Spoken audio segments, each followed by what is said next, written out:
Hey there, truth seekers. Today we're talking about a guy who literally cheated death. Not metaphorically, not poetically. The dude just skipped it. While the rest of us are stuck with the whole dust-to-dust situation, Enoch got a VIP express ticket straight to heaven. No funeral, no tombstone, no awkward eulogy from that cousin who barely knew him. Just gone. And here's the kicker. He left behind a book.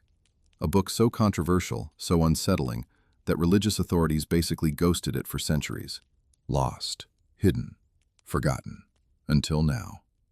See, Enoch wasn't just some ancient mystic rambling about clouds and harps. This man saw things.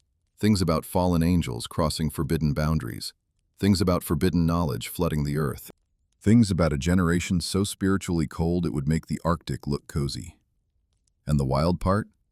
When you read his prophecies today, it feels less like ancient scripture and more like scrolling through tomorrow's headlines. Coincidence? Maybe. Or maybe this 5,000-year-old text knew something we're only starting to figure out. So before we crack this thing open, do me a favor. Smash that like button if you're into mysteries that make you question everything. And drop a comment telling me where you're watching from. I want to see how far this rabbit hole reaches. Ready to meet the man who saw the end before the beginning? Let's go. Now, before we dive into the prophecies themselves, we need to understand who Enoch actually was, and why his book spent centuries collecting dust in the too controversial to handle pile. Because trust me, the story of how this text survived is almost as wild as what's written inside it. Enoch shows up in Genesis chapter 5, sandwiched between a bunch of begats that would put any insomniac to sleep. You know the drill. So-and-so lived this many years, had some kids, then died. Rinse and repeat for about 20 verses. But then you hit Enoch's entry, and suddenly the pattern breaks. Genesis tells us he lived 365 years, which honestly sounds exhausting. But here's the twist. It doesn't say he died. Instead, it says, he walked with God, and he was not, for God took him. That's it. No funeral arrangements, no inheritance drama, no grieving relatives fighting over his sandals. The man simply vanished. Poof. Gone. Like he was airlifted out of existence by divine Uber. Now, in the ancient world, this was absolutely unprecedented. Death was the one thing you could count on. Taxes hadn't been invented yet, but death? Death was a sure bet. Everyone died. Kings, peasants, prophets, everyone. Except Enoch. And naturally, this made people incredibly curious about what this guy knew that the rest of humanity didn't. What did he see up there? What secrets did God share with him? These questions haunted Jewish scholars for centuries, and eventually, someone decided to write it all down. The Book of Enoch, also known as First Enoch, is what scholars call pseudepigraphal literature, which is a fancy academic way of saying we're not entirely sure who actually wrote this, but someone really wanted you to think Enoch did. The text we have today was likely compiled between the 3rd century BCE and the 1st century CE, drawing on older oral traditions and earlier written sources. It's a complex document, divided into several sections, each dealing with different visions and revelations supposedly given to Enoch during his heavenly journeys. And for a book that most modern Christians have never heard of, it had an absolutely massive influence on early Jewish and Christian thought. Here's where things get interesting from a historical perspective. The Book of Enoch wasn't always some obscure fringe text gathering dust in forgotten corners.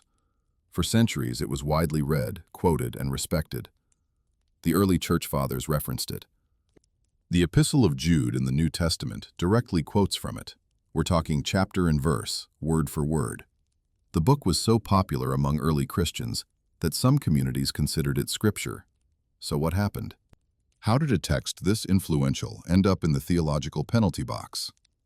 Well, by the 4th century CE, church councils were getting serious about defining the biblical canon, essentially creating the official playlist of books that would make the cut.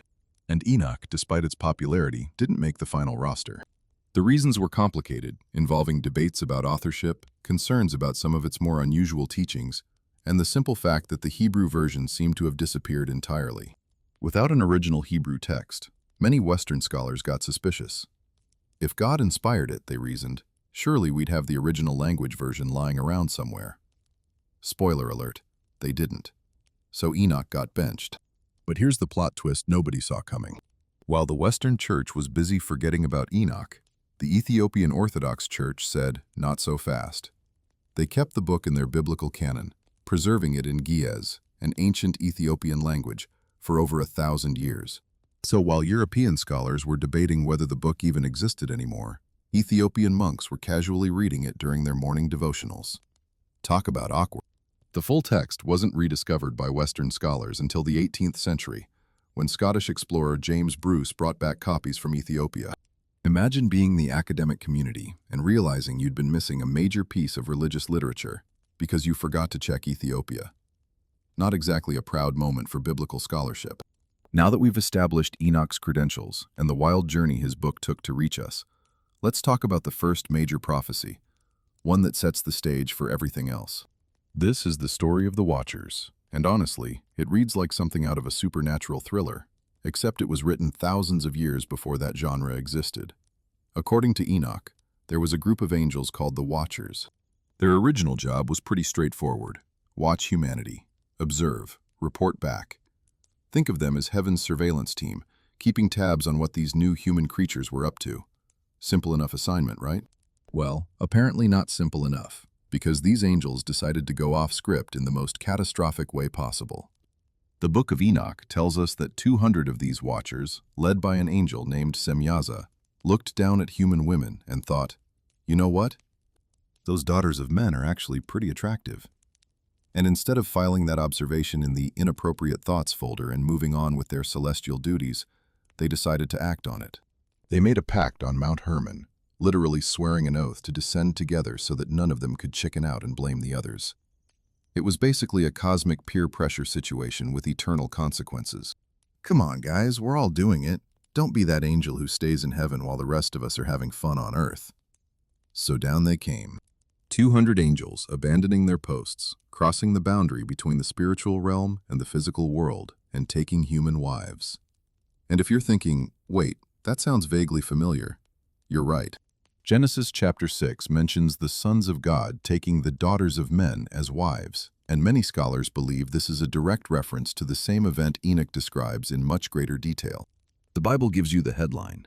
Enoch gives you the full investigative report. But here's where the story takes an even darker turn. These unions between angels and humans didn't just produce normal children. They produced the Nephilim, giants of legendary strength and appetite. And when I say appetite, I mean these creatures were apparently eating humanity out of house and home.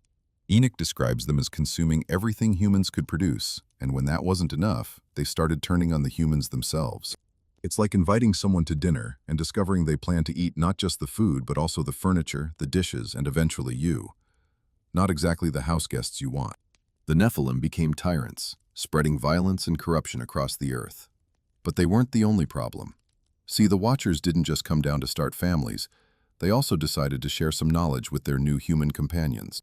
And this is where prophecy number 1 connects directly to prophecy number 2. Because the knowledge they shared wasn't your basic, how to build a better campfire stuff.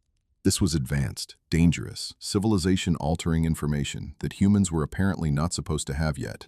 Enoch gives us a detailed list of which angel taught what. And honestly, it reads like the course catalog for a university you definitely don't want your kids attending. An angel named Azazel taught humans how to make swords, knives, shields, and breastplates, essentially kick-starting the weapons industry. He also taught women about cosmetics, jewelry, and the art of beautification, which might sound harmless until you realize Enoch frames this as teaching humanity the arts of deception and vanity. Another angel, named Semyaza, taught enchantments and the cutting of roots, which scholars interpret as sorcery and perhaps early pharmacology. Other watchers taught astrology, the reading of celestial signs, meteorology, and, according to some translations, even the secrets of manipulating life itself. Now pause for a second and think about what's being described here. These aren't random skills being taught. This is a systematic transfer of advanced knowledge to a species that, according to the text, wasn't ready for it. Weapons to wage war, sorcery to manipulate spiritual forces, cosmetics to enhance physical attraction, which, given that physical attraction is what got the Watchers in trouble in the first place, feels like a particularly ironic choice. And knowledge of the heavens and natural forces that gave humans power they hadn't earned through their own development. The result, according to Enoch, was catastrophic. Violence exploded across the earth. Corruption spread everywhere. Humanity had been handed a technological and spiritual cheat code, and they proceeded to use it to destroy themselves and everything around them. It's like giving a toddler the launch codes and being surprised when things go badly. The Watchers didn't elevate humanity. They corrupted it by giving them power without wisdom, capability without maturity. And this brings us to a genuinely uncomfortable parallel with our modern world. Because if you step back and look at the trajectory of human knowledge over the past century, it's hard not to feel a certain unease. We've gone from horses to hypersonic missiles, from telegraphs to artificial intelligence, from barely understanding genetics to actively editing the human genome. The pace of technological advancement isn't just fast, it's accelerating at a rate that would have seemed like pure fantasy to anyone living just 100 years ago. The prophet Daniel wrote about the end times and included a curious phrase: "Many shall run to and fro, and knowledge shall be increased." For most of human history, knowledge accumulated slowly. A major discovery might happen once in a generation. Libraries were rare, literacy was rarer, and information traveled at the speed of a person walking or riding a horse. The idea that knowledge would suddenly multiply seemed almost nonsensical. How could knowledge increase dramatically when most people couldn't even read? And yet here we are. The sum total of human knowledge is now estimated to double every 12 hours when you factor in all the data being generated by artificial intelligence and automated systems.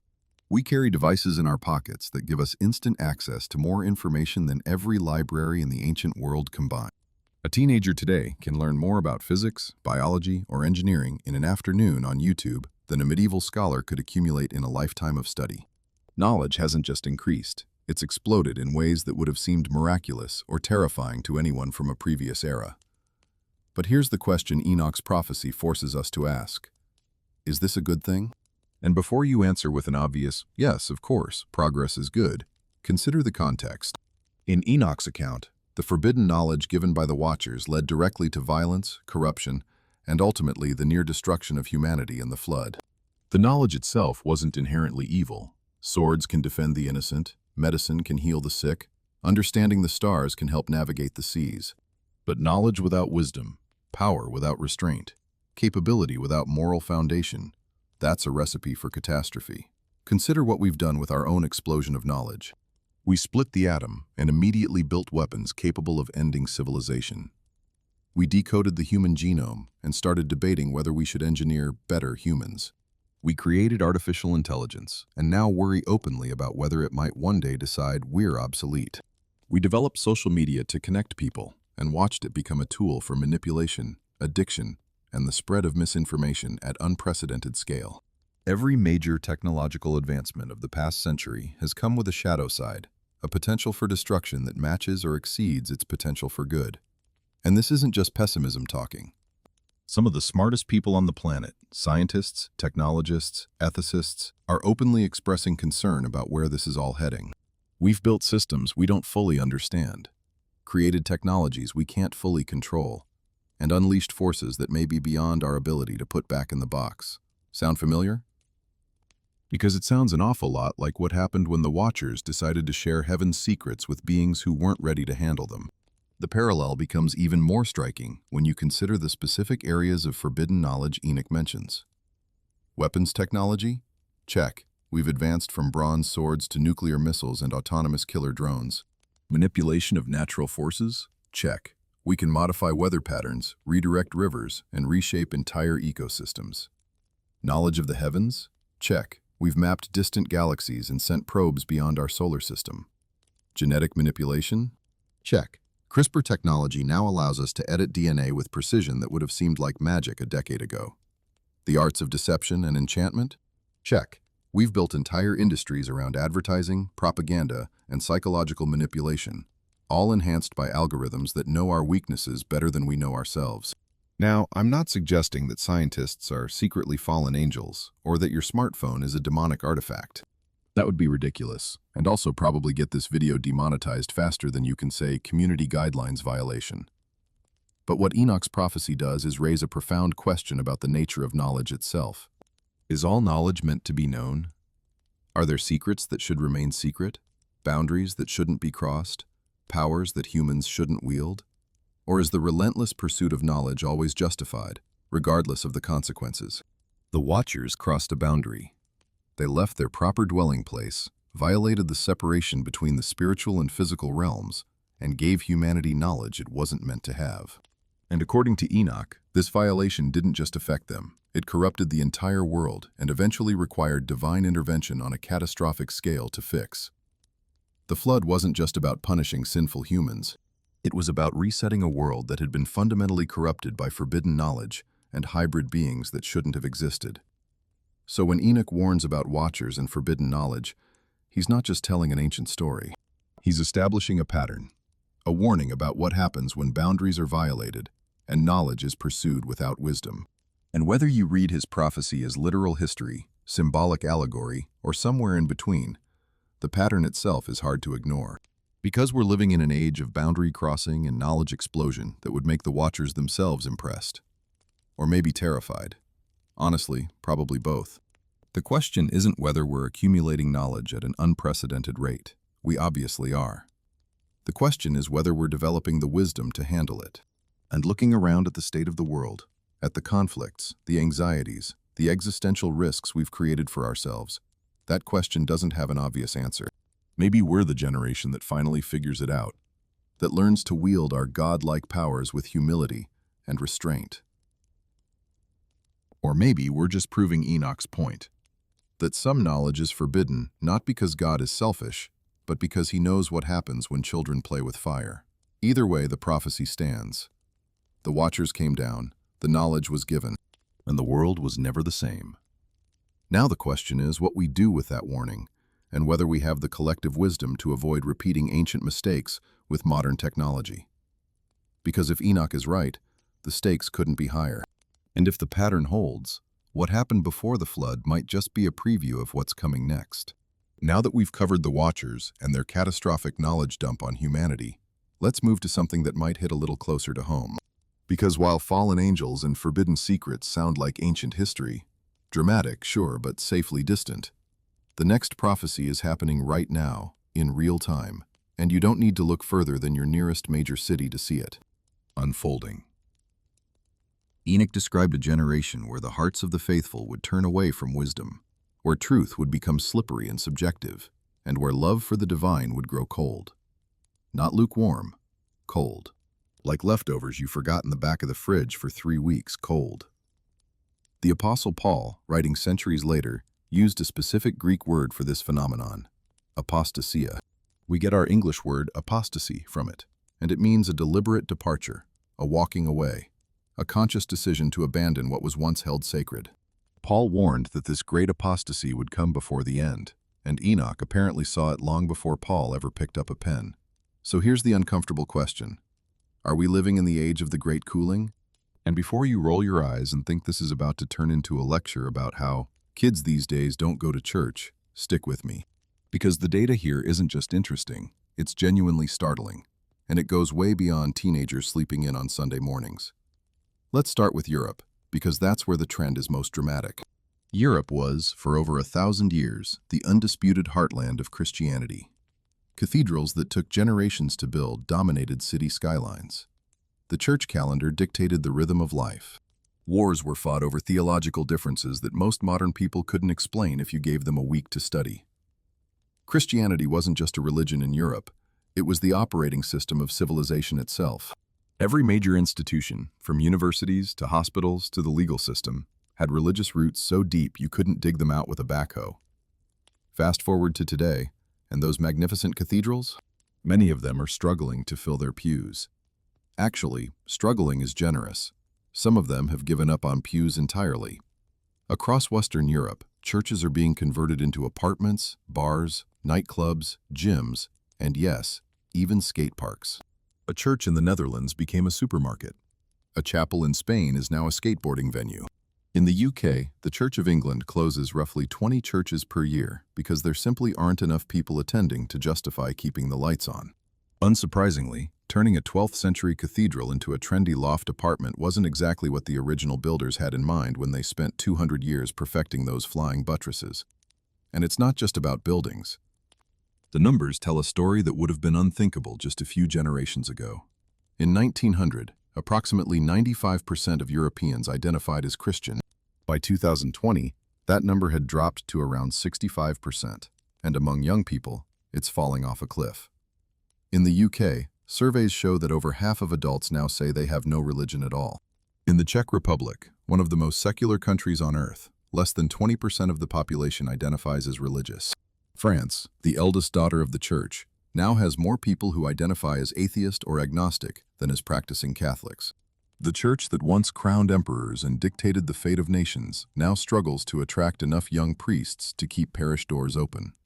But wait, there's more, as the infomercials say. It's not just Europe. The nuns, people who check no religion on surveys, are the fastest growing religious demographic in the United States. In 1990, about 8% of Americans identified as religiously unaffiliated.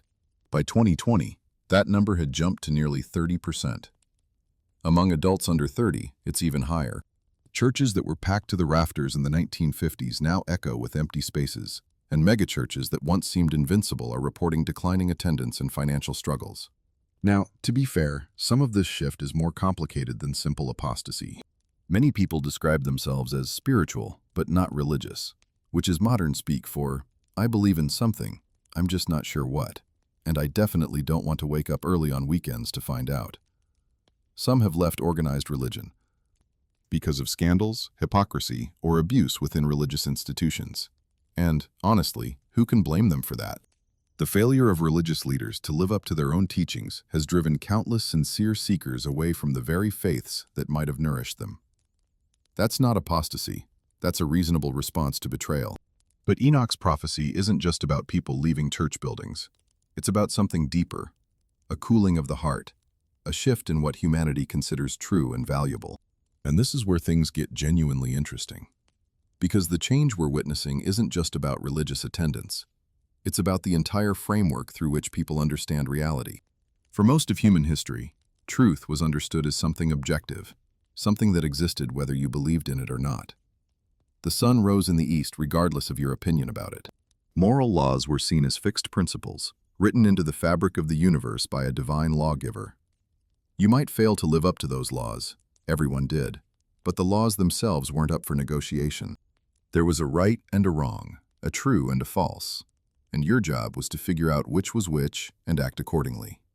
Today, that framework has largely collapsed in the secular West. Truth, we're now told, is relative. Your truth and my truth can be different and equally valid, even if they directly contradict each other. Morality isn't discovered, it's constructed, negotiated, socially determined. What's right for you might be wrong for me, and who are we to judge? The very concept of objective truth has become, in many intellectual circles, almost quaint, a relic of a more naive era when people still believed in fairy tales and absolute moral standards. This is exactly what Enoch described. A generation where wisdom is abandoned, where the hearts of the faithful grow cold, where truth becomes a matter of personal preference rather than divine revelation. It's not just that people stopped going to church, it's that they stopped believing there was anything worth going to church for. The sacred became optional, then irrelevant, then actively mocked. And the cooling continues, year after year, generation after generation, exactly as the ancient prophet foresaw. But there's another side to this prophecy, and it's even more disturbing. Because while faith is cooling in some parts of the world, in other places it's becoming actively dangerous. Enoch saw a time when the righteous would have to hide like fugitives, when believers would be persecuted, imprisoned, and killed for their faith. And if you think religious persecution is something that only happened in ancient Rome or medieval dungeons, I have some deeply uncomfortable news for you. According to organizations that track religious persecution worldwide, we are living in one of the worst periods for religious freedom in modern history. Every year, thousands of Christians are killed specifically because of their faith. Tens of thousands more are imprisoned, beaten, or displaced. In North Korea, being caught with a Bible can result in execution or lifetime imprisonment in a labor camp. And not just for you, but for 3 generations of your family. In parts of the Middle East and Africa, entire Christian communities that have existed for 2,000 years are being systematically erased. Churches that predate Islam by centuries are being burned, and their congregations are fleeing as refugees or dying as martyrs. And it's not just Christians, by the way. Uyghur Muslims in China are subjected to mass detention and what many experts call cultural genocide. Ahmadiyya Muslims face persecution in Pakistan. Baha'is are systematically oppressed in Iran. Yazidis were targeted for extermination by ISIS. Religious minorities around the world are discovering that their faith can be a death sentence, depending on where they were unlucky enough to be born. The 21st century, for all its talk of human rights and tolerance, has proven remarkably hostile to people who dare to believe differently from those in power. Enoch saw this coming. He described the righteous hiding in caves and secret places, their blood crying out to heaven for justice. The Book of Revelation echoes this imagery, describing martyrs under the altar asking God how long before their deaths would be avenged. These aren't comfortable images, and they're not meant to be. They're warnings about a world that would become increasingly hostile to genuine faith, a world where believing the wrong things could cost you everything.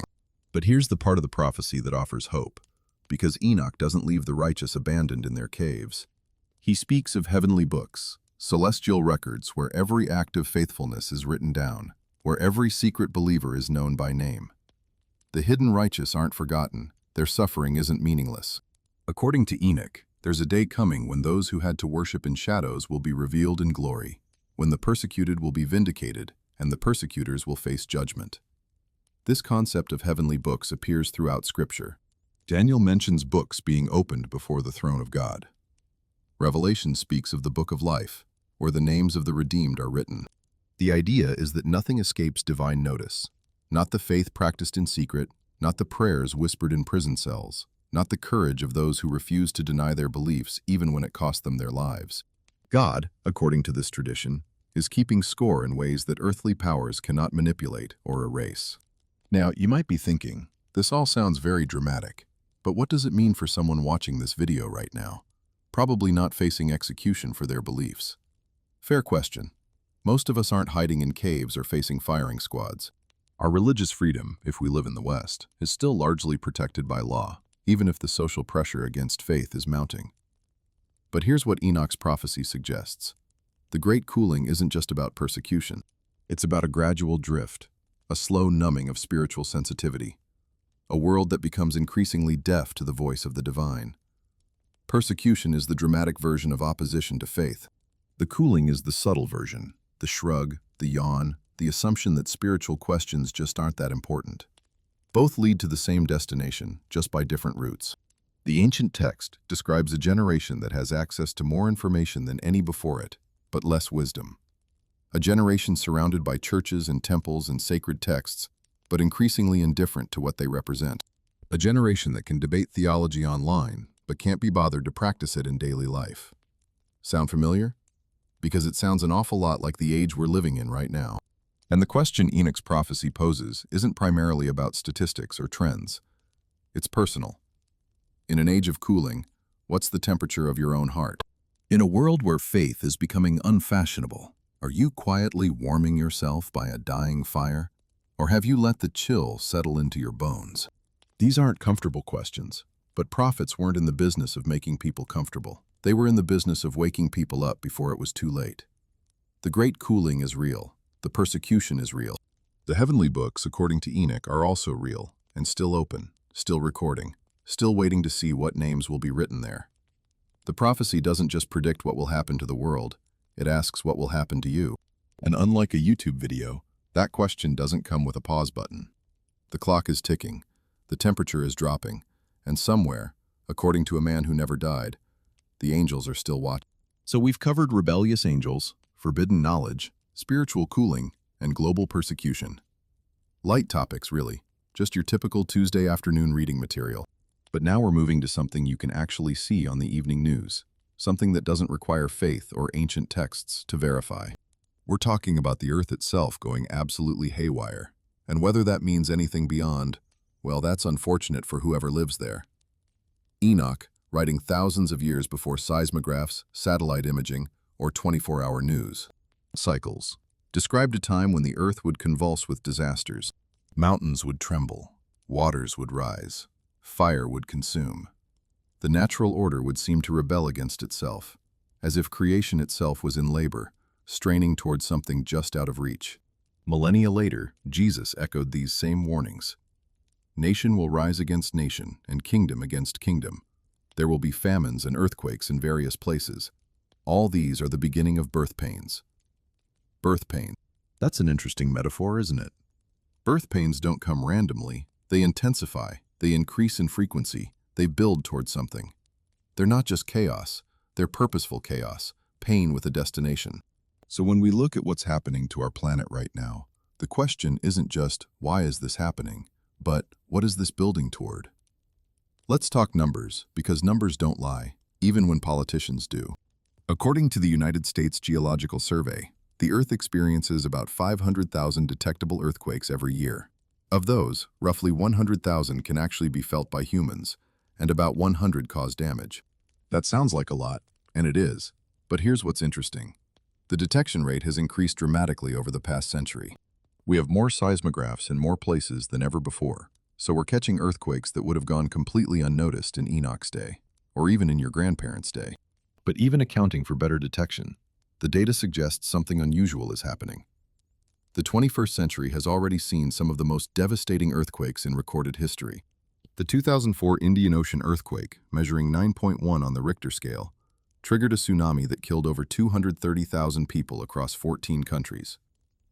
The 2010 Haiti earthquake killed an estimated 316,000 people and left over 1 million homeless. The 2011 Tohoku earthquake in Japan, 9.1 magnitude, caused a tsunami that led to the Fukushima nuclear disaster, combining natural catastrophe with technological nightmare in a way that felt almost biblically ironic. Japan, one of the most technologically advanced nations on Earth, brought to its knees by forces no amount of engineering could control. And it's not just earthquakes. Volcanic activity has been making headlines with increasing regularity. In 2022, the Hunga Tonga underwater volcano erupted with a force equivalent to hundreds of Hiroshima bombs, sending shockwaves around the entire planet and creating a tsunami that reached as far as Japan and the Americas. Scientists called it the most powerful volcanic explosion recorded by modern instruments. The eruption was so massive it actually affected the upper atmosphere, potentially influencing weather patterns for years to come. Not exactly the kind of thing you can ignore or explain away with a shrug. Then there's the parade of extreme weather events that's become so routine we've almost stopped noticing. Record-breaking hurricanes are now annual occurrences rather than generational anomalies. The 2020 Atlantic hurricane season was so active, they ran out of regular names and had to switch to the Greek alphabet, which hasn't happened since 2005, and before that, never. Wildfires in California, Australia, and Siberia have burned areas larger than some European countries. The 2019 to 2020 Australian bushfires alone burned over 46 million acres and killed an estimated 3 billion animals. 3 billion. That's not a typo. That's an ecological catastrophe of almost incomprehensible scale, and it happened in a single fire season in a single country. Floods have become similarly apocalyptic in their intensity. In 2021, Germany and Belgium experienced flooding that killed over 200 people. In Western Europe, in the 21st century, in countries with advanced infrastructure and emergency response systems. The same year, China's Henan province saw flooding that killed over 300 people and caused billions in damage. Pakistan's 2022 floods submerged a third of the entire country, affecting 33 million people and causing devastation that will take decades to address. These aren't third-world problems that comfortable Westerners can safely ignore. These are global events affecting everyone, everywhere, with increasing regularity. Now, I can already hear the skeptics in the comments section furiously typing about climate change. And look, I'm not here to debate the science of global warming. That's a different video and probably a different channel.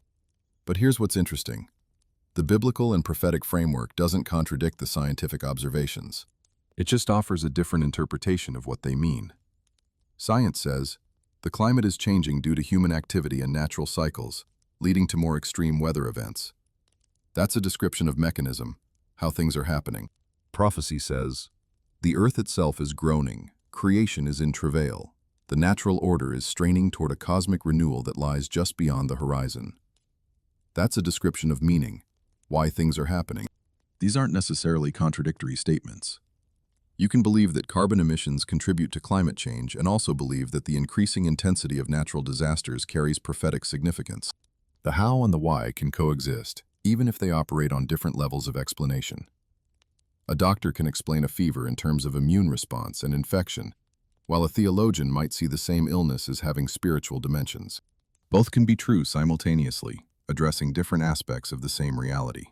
What Enoch saw, and what Jesus later confirmed, was that the earth itself would become a witness in the last days.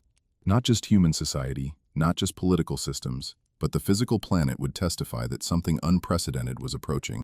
Romans chapter 8 puts it poetically. The whole creation has been groaning together in the pains of childbirth until now.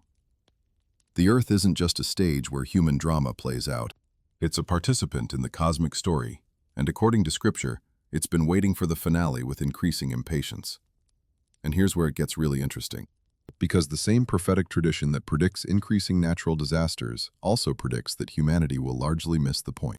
Jesus compared the end times to the days of Noah, when people were eating and drinking, marrying and giving in marriage, until the day Noah entered the ark, and they knew nothing about what would happen until the flood came and took them all away. Think about that. The people in Noah's day saw the old man building a massive boat in the middle of dry land.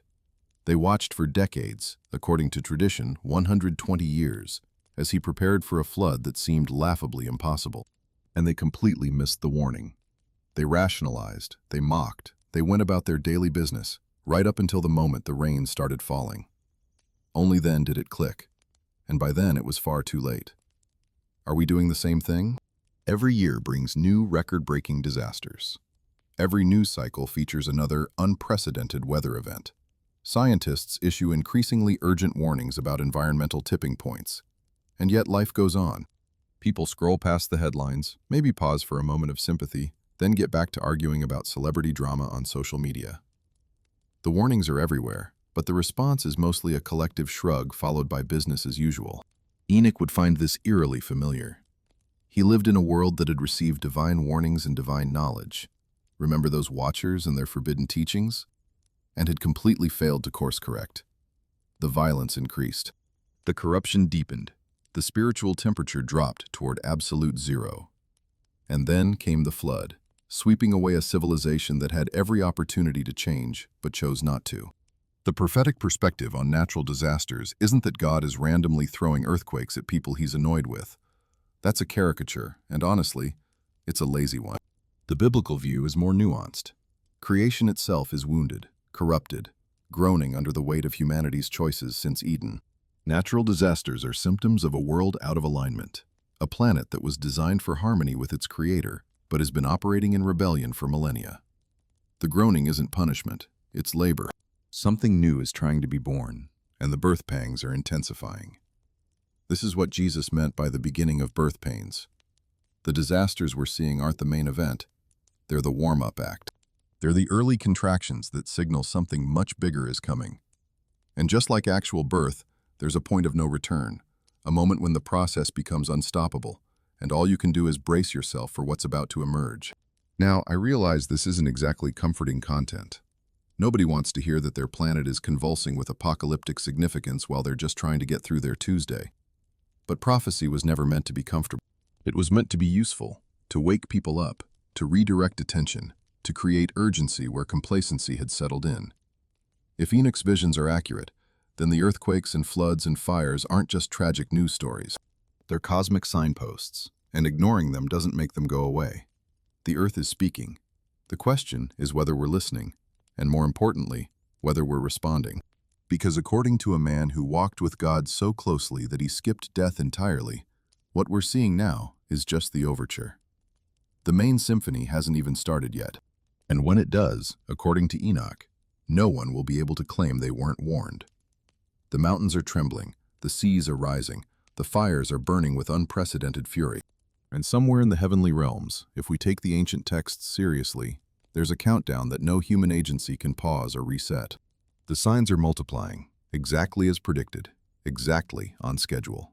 Which raises the rather urgent question of what we plan to do with that information while there's still time to do anything at all. Alright, so we've covered fallen angels with boundary issues, a knowledge explosion that's looking increasingly ominous, spiritual hypothermia spreading across the globe, believers being hunted like fugitives, and a planet that seems to be throwing a geological tantrum. Cheerful stuff, really. But now we're getting to something different. something that shifts the entire tone of Enoch's prophecies from warning to promise, from darkness to light. Because buried in this ancient text is a description of a figure so mysterious, so powerful, and so specific that it raises some serious questions about what Enoch actually saw during his heavenly field trips. We're talking about the Son of Man. Now, if you've spent any time around Christian churches, that title probably sounds familiar. Jesus used it constantly. In fact, it was his favorite way to refer to himself. He used it over 80 times in the Gospels, way more than any other title. The Son of Man has nowhere to lay his head. The Son of Man came not to be served, but to serve. You will see the Son of Man sitting at the right hand of power. It's everywhere. But here's what most people don't realize. Jesus didn't invent that phrase. He was borrowing it. And one of the places he was borrowing it from was the Book of Enoch. The parables of Enoch, also called the similitudes, make up a significant portion of 1st Enoch, roughly chapters 37 through 71. And within these parables, Enoch describes visions of a mysterious figure who defies easy categorization. This being is called by several names: the Chosen One, the Righteous One, and yes, the Son of Man. And the description of this figure is so detailed, so theologically loaded, that scholars have been arguing about it for centuries. Let's break down what Enoch actually says about this mysterious person, because the details are wild. First, Enoch tells us that this Son of Man existed before creation itself. Chapter 48 states that his name was spoken before the sun and the signs were created, before the stars of heaven were made. That's not just old, that's pre-cosmic. We're talking about a being whose existence predates light, matter, space, and time as we understand them. Enoch isn't describing an angel, a prophet, or even a particularly impressive human. He's describing someone who was there before there was a place you could be. Second, this Son of Man is described as being hidden, concealed by God from the beginning, preserved for a specific moment in cosmic history. Enoch writes that the Chosen One was hidden before him, before the world was created, and forever. This isn't someone who gradually becomes important through achievements or growth. This is someone whose significance was established before anything else existed, kept in divine reserve like a secret weapon waiting to be unveiled at exactly the right moment. Third, and this is where it gets really interesting, this Son of Man is given authority that belongs to God alone. He sits on a throne of glory. Kings and rulers fall on their faces before him. He judges the nations, separating the righteous from the wicked with perfect knowledge and perfect justice. He opens the graves and raises the dead. He possesses the spirit of wisdom, the spirit of insight, the spirit of understanding and might. In other words, Enoch is describing someone who exercises divine prerogatives while being distinct from the Lord of Spirits, Enoch's term for God the Father. If you're theologically inclined, you might notice that this sounds remarkably like the Christian doctrine of the Trinity, a divine being who is somehow both distinct from God and equal to God, pre-existent and eternal, worthy of worship and capable of judgment. And Enoch is writing this centuries before Jesus was born in Bethlehem, before the apostles formulated their theology, before church councils debated the nature of Christ. This is pre-Christian Jewish apocalyptic literature describing what Christians would later recognize as a perfect portrait of their Messiah. Now, skeptics have raised questions about the dating of the parables of Enoch. Unlike other sections of 1st Enoch, the parables weren't found among the Dead Sea Scrolls, which has led some scholars to suggest they might have been written later, possibly even after Jesus, which would make them less impressive as prophecy and more suspicious as potential Christian interpolation. Fair point. Scholarly dating is tricky, and we should be honest about the uncertainties. However, most mainstream scholars still date the parables to the 1st century BCE or very early 1st century CE, meaning they were likely written before or during Jesus' lifetime, not after. The theological concepts in the parables also have deep roots in earlier Jewish thought, particularly the vision of the Son of Man in Daniel chapter 7, which is unquestionably pre-Christian. Daniel describes one like a son of man coming on the clouds of heaven, approaching the Ancient of Days, and receiving dominion and glory and a kingdom that all peoples, nations, and languages should serve him. Enoch appears to be expanding on Daniel's vision, adding detail and color to a portrait that was already sketched in earlier scripture. So what we have is a fascinating convergence. Daniel sees a mysterious divine human figure receiving eternal authority. Enoch elaborates on this figure with stunning specificity. And then Jesus shows up, claiming that exact title for himself and systematically fulfilling the prophetic descriptions. Coincidence? Possibly. But it's an awfully precise coincidence, covering multiple independent texts across centuries of Jewish thought. Let's talk about what this Son of Man actually does, because Enoch doesn't leave it vague. The Chosen One's primary function is judgment, not arbitrary punishment, but the final sorting of humanity into those who aligned themselves with righteousness and those who chose corruption.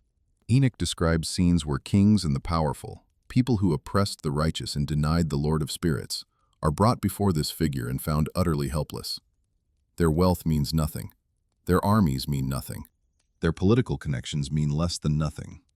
Before the Son of Man, every human pretension is stripped away, and only the truth remains.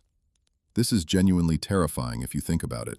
We live in a world where power protects itself, where the wealthy hire lawyers and the connected escape consequences, where justice is often just a word politicians use when it's convenient. The idea of a final accounting where none of that matters, where the billionaire and the beggar stand on exactly equal footing before a judge who cannot be bribed, deceived, or intimidated, that's either the most hopeful or the most horrifying concept imaginable, depending entirely on which side of the ledger you expect to land. But Enoch's Son of Man isn't just about judgment. He's also about vindication. The righteous who suffered, the faithful who were persecuted, the hidden believers we talked about earlier, they're not forgotten. The Son of Man reveals them, honors them, raises them to glory they never experienced in their earthly lives. The books are opened, and every act of faithfulness, every quiet prayer, every moment of integrity when no one was watching, it's all recorded, all remembered, all rewarded.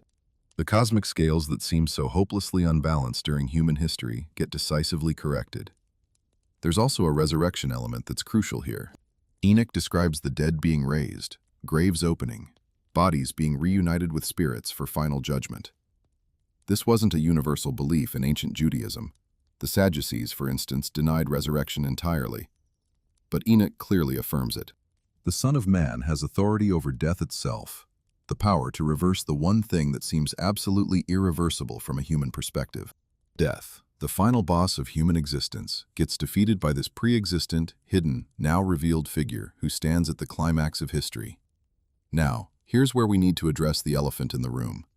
Is Enoch actually describing Jesus? Christians obviously think so. The parallels are striking enough that early Christians quoted Enoch extensively, and some considered it scripture. Jesus' constant use of Son of Man as his primary self-designation suggests he was consciously connecting himself to this prophetic tradition. His claims to pre-existence, his authority to forgive sins, his promise to judge the nations, his power over death demonstrated in resurrection, all of these align precisely with what Enoch described. But we should be careful not to overstate the case. Enoch was writing in a specific context, using imagery and language his Jewish audience would recognize. Whether he intended to describe a future historical individual named Jesus of Nazareth, or was working with more symbolic/archetypal concepts that Christians later applied to Jesus, is a matter of interpretation. What's undeniable is the textual connection. The prophetic framework existed before Jesus, and Jesus stepped directly into it. What makes this prophecy so remarkable isn't just its Christological implications, it's the audacity of the claim itself. Enoch is asserting that history has a main character, not in a metaphorical sense, but literally. Someone was chosen before time began, hidden throughout the ages, and will be revealed at the decisive moment to set everything right. Human history isn't just one thing after another, random events in an uncaring universe. It's a story with a protagonist, and that protagonist has been waiting in the wings since before the first star ignited. This is either the most profound truth ever recorded or the most elaborate fantasy ever constructed. There's not much room for a comfortable middle ground. Either Enoch saw something real, a genuine glimpse behind the curtain of cosmic reality, or he was spinning theological fiction that happened to align with later events by sheer accident. The stakes of the interpretation are enormous, which is probably why people have been arguing about it for 2,000 years, with no signs of reaching consensus. But here's what we can say with confidence. The prophecy exists. The text is real and ancient. The connections to later Christian claims are undeniable, whatever you make of their significance. And the vision Enoch describes, of a hidden champion who will emerge to judge the corrupt and vindicate the faithful, speaks to something deep in human longing. We want there to be a reckoning. We want the scales to balance. We want death to not have the final word. Enoch says that wanting isn't wishful thinking, it's an echo of reality. Someone is coming. Someone has always been coming. And according to a man who walked so closely with God that he skipped the dying part entirely, that someone has a face, a name, and a schedule. The Son of Man was hidden before the cosmos existed. He's been revealed through prophecy and, Christians would argue, through incarnation. And his return, according to the same prophetic tradition, is the next major item on the cosmic calendar. Whether you find that comforting or terrifying probably says more about you than about the prophecy. But either way, you can't say you weren't warned. Enoch made sure of that, thousands of years before anyone had to decide what to do with this information.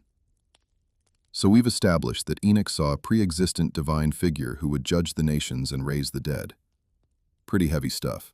But now we need to rewind, way back, to the event that shaped everything Enoch understood about divine judgment.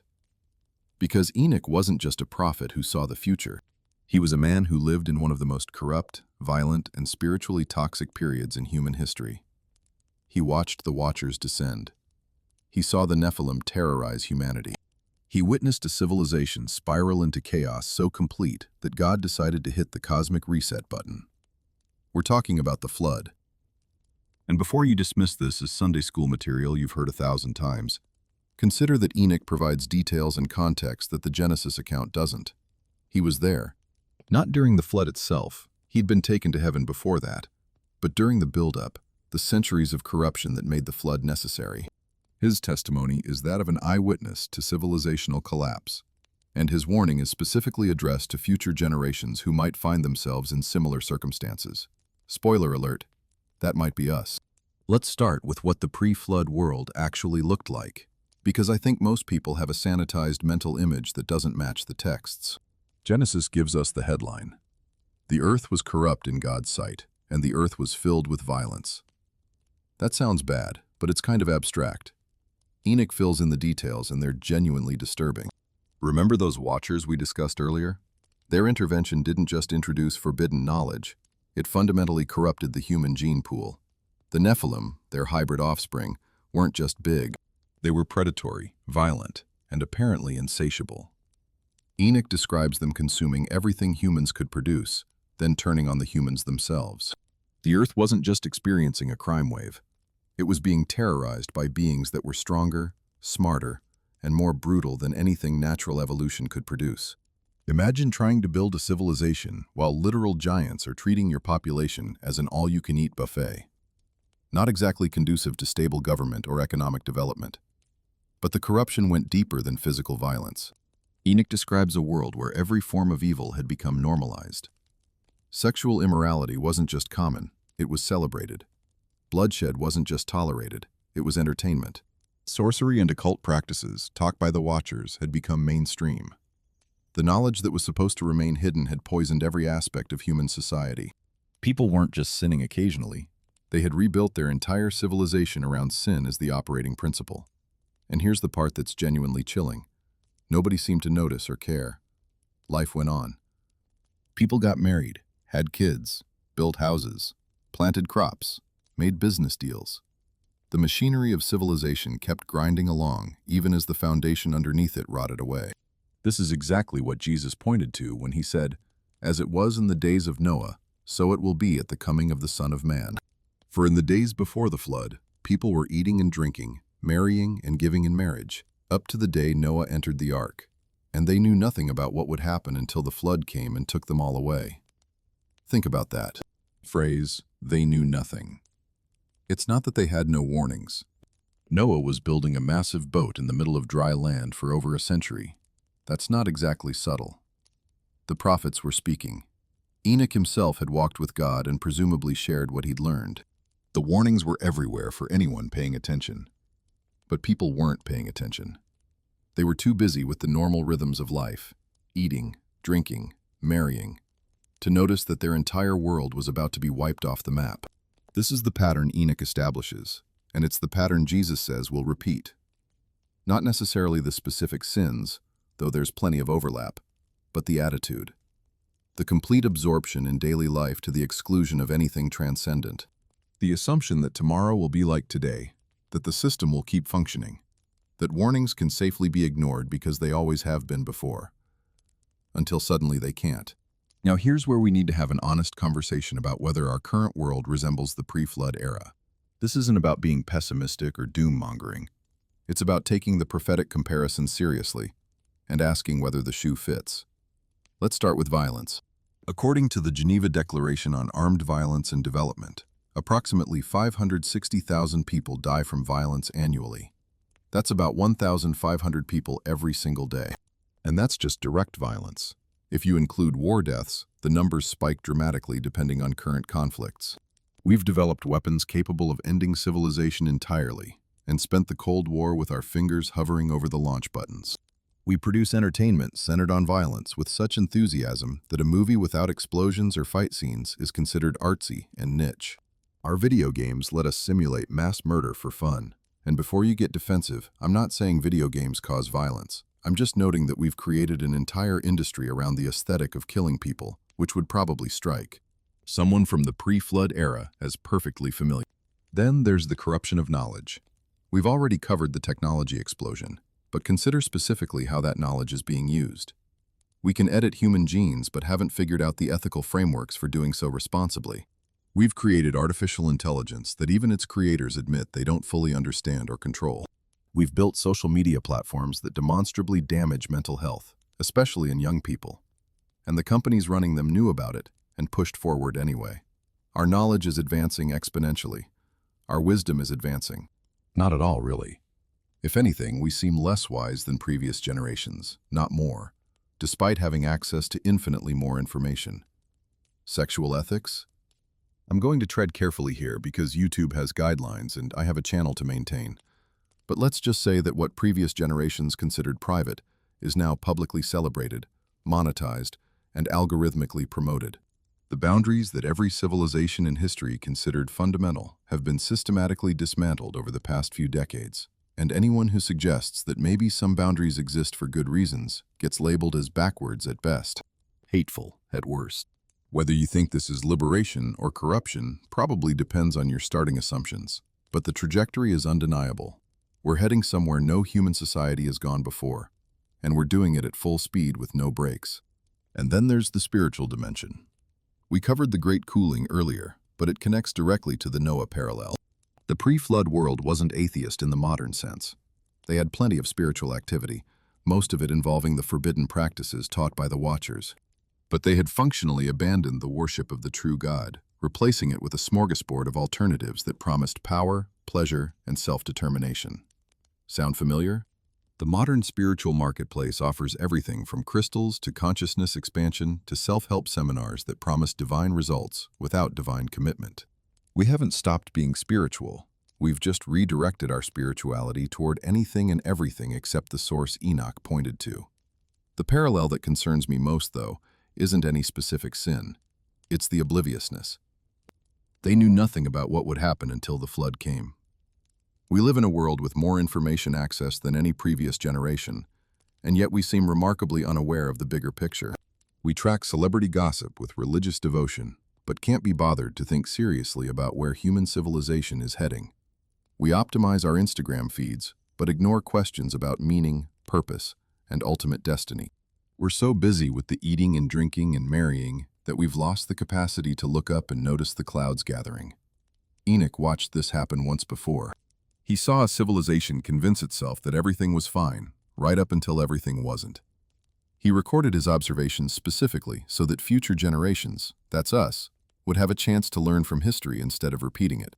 The whole point of his testimony is that judgment isn't arbitrary or unpredictable. It comes after warnings, after patience, after repeated opportunities to change course. But it does come. The flood wasn't sudden to God. It was sudden only to the people who refused to pay attention. Jesus picked up this theme and made it central to his teaching about the end times. Not because he wanted to scare people, though a little healthy fear never hurt anyone, but because he wanted them to be ready. The days of Noah aren't just ancient history. They're a template, a pattern that recurs. Human nature doesn't change that much. Give us enough rope and we'll hang ourselves with depressing predictability. The question isn't whether we're capable of recreating pre-flood conditions. Clearly we are. The question is whether we're doing it, and whether we'll wake up before the rain starts falling. Enoch's warning isn't about water, by the way. The Bible makes clear that the next global judgment won't be by flood. There's that whole rainbow covenant thing, but by fire. Peter writes about this explicitly, noting that the same word that commanded the flood will one day command conflagration. The method changes, the pattern doesn't. A world that ignores divine warnings eventually runs out of warnings and gets consequences instead. So what's the takeaway here? Not despair. That's never the prophetic message. The whole point of warning is that change is still possible. Noah found grace in the eyes of the Lord. He and his family were preserved through the catastrophe. The ark wasn't just a boat. It was a statement that judgment doesn't have to mean annihilation for everyone. There's always a way through for those who take the warning seriously. Enoch took them seriously enough to walk with God while everyone around him was walking toward destruction. Noah took them seriously enough to build a boat when there was no visible reason to do so. The question for our generation is whether we'll take them seriously, or whether future historians, if there are any, will look back at us and marvel at how we knew nothing about what was coming, right up until it came and swept us all away. The flood happened. That's not mythology. It's recorded across dozens of cultures and civilizations worldwide, each with their own version of the story. Something catastrophic occurred that reset human civilization to near zero. Enoch says it was judgment. Jesus says the pattern will repeat. And here we are, living in a world that bears uncomfortable resemblance to the one that got washed away. Not exactly the comparison you want to earn as a civilization. But then again, nobody asked our opinion. The question now is simply, what do we do with this information, while there's still time to do anything at all? We've spent a lot of time talking about destruction, fallen angels, global floods, civilizational collapse, the earth convulsing with disasters. Pretty grim material, honestly. If you're still watching at this point, congratulations on your emotional resilience. But here's where Enoch's prophecies take a dramatic turn, because it turns out this ancient seer didn't just see the end of things. He saw what comes after. And what he describes is so radically different from anything human civilization has ever produced that it deserves its own chapter. Enoch saw a kingdom, not a kingdom like the ones we build, fragile things held together by armies and bureaucracies and the constant threat of violence against anyone who steps out of line. Not a political system that rises, peaks, decays, and collapses like every single empire in recorded history. He saw something that operates on entirely different principles, something that cannot be corrupted because it doesn't originate from a corrupted source. He saw the throne of glory and the righteous kingdom that will replace every power structure humanity has ever constructed. And honestly, it's about time someone offered an alternative because our track record isn't exactly inspiring. Let's talk about human empires for a moment, because understanding what Enoch's kingdom replaces helps us appreciate why it matters. Human history is essentially a highlight reel of civilizations rising, dominating, and then spectacularly failing. The pattern is so consistent, you could set your watch by it, if your watch measured centuries instead of seconds. The Egyptians built pyramids that still stand today, monuments to a civilization that lasted 3,000 years. That's impressive by any standard. But where are the pharaohs now? Their mummies sit in museums, gawked at by tourists who pay $20 to see what became of divine god kings. The empire that built the Great Pyramid couldn't build a political system that outlasted the stones. The Babylonians created one of the ancient world's most sophisticated civilizations. Hanging gardens, astronomical observations, legal codes that influenced law for millennia. Nebuchadnezzar too stood on his palace roof and declared, "Is not this great Babylon, which I have built by my mighty power as a royal residence, and for the glory of my majesty?" Impressive speech. Unfortunately, according to the Book of Daniel, he was eating grass like an animal within the hour. Divine commentary on human pride that's hard to misinterpret. Babylon fell to Persia. Persia fell to Greece. Greece fell to Rome. The mighty power and royal glory turned out to be temporary arrangements, not permanent features.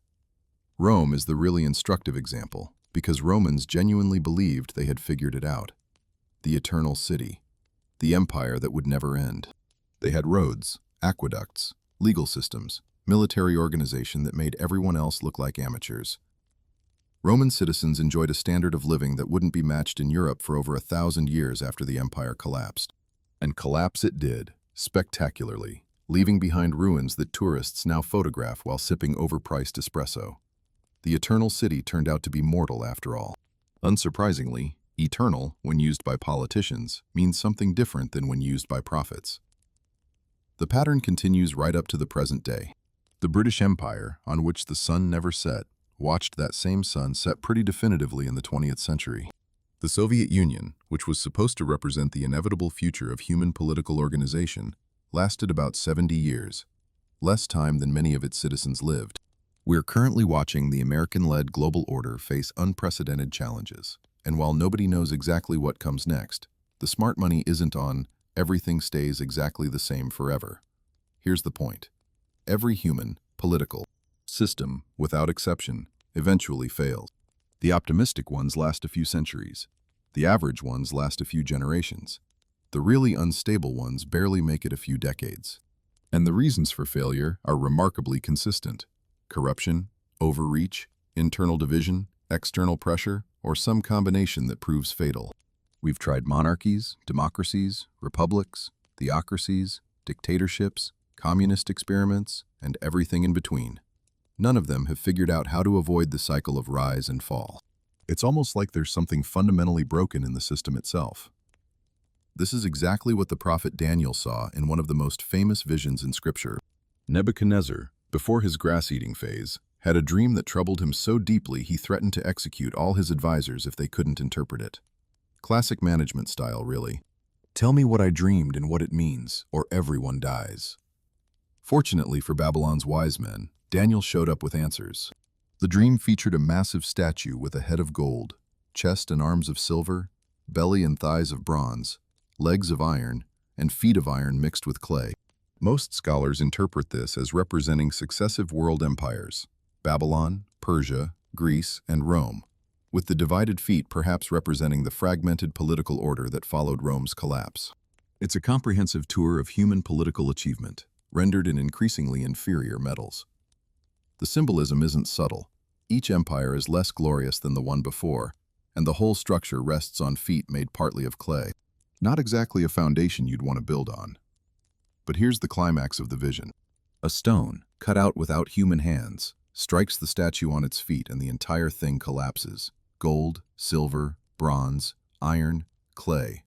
All of it ground to powder and blown away like chaff on a threshing floor. Then the stone grows into a mountain that fills the entire earth.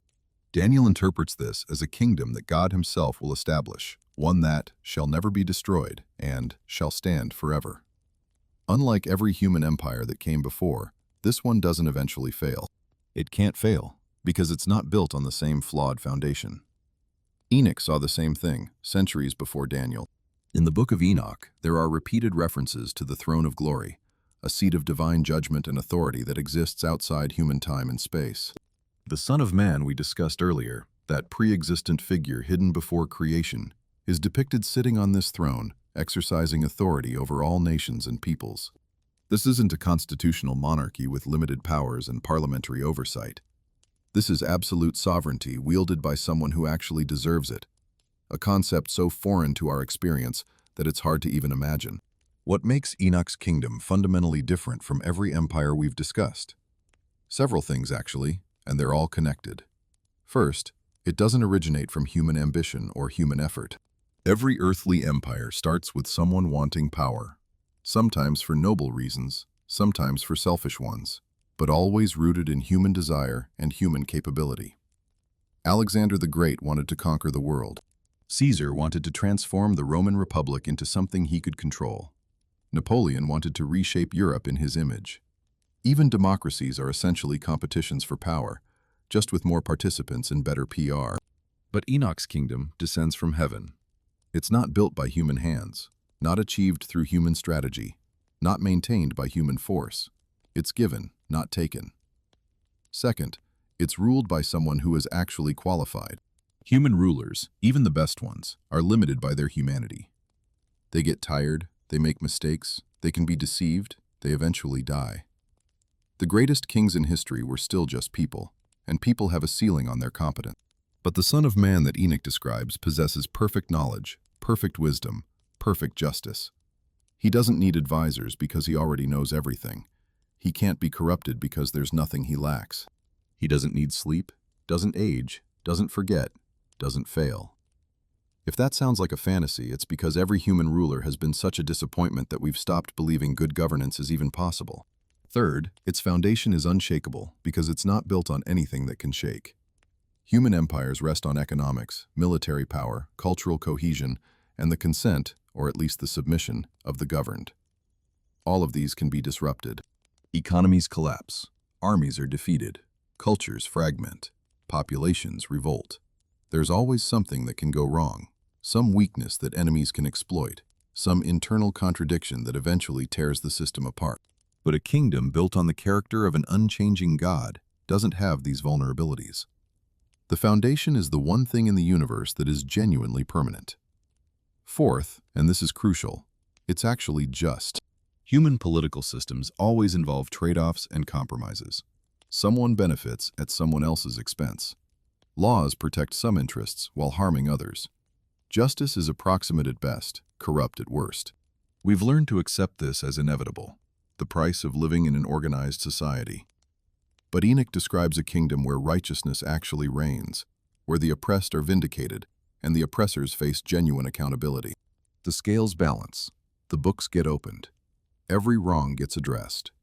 It's not utopian wishful thinking. It's the logical consequence of having a ruler who knows everything and can do anything. Now I know what some of you are thinking. This sounds great in theory, but isn't it just religious escapism?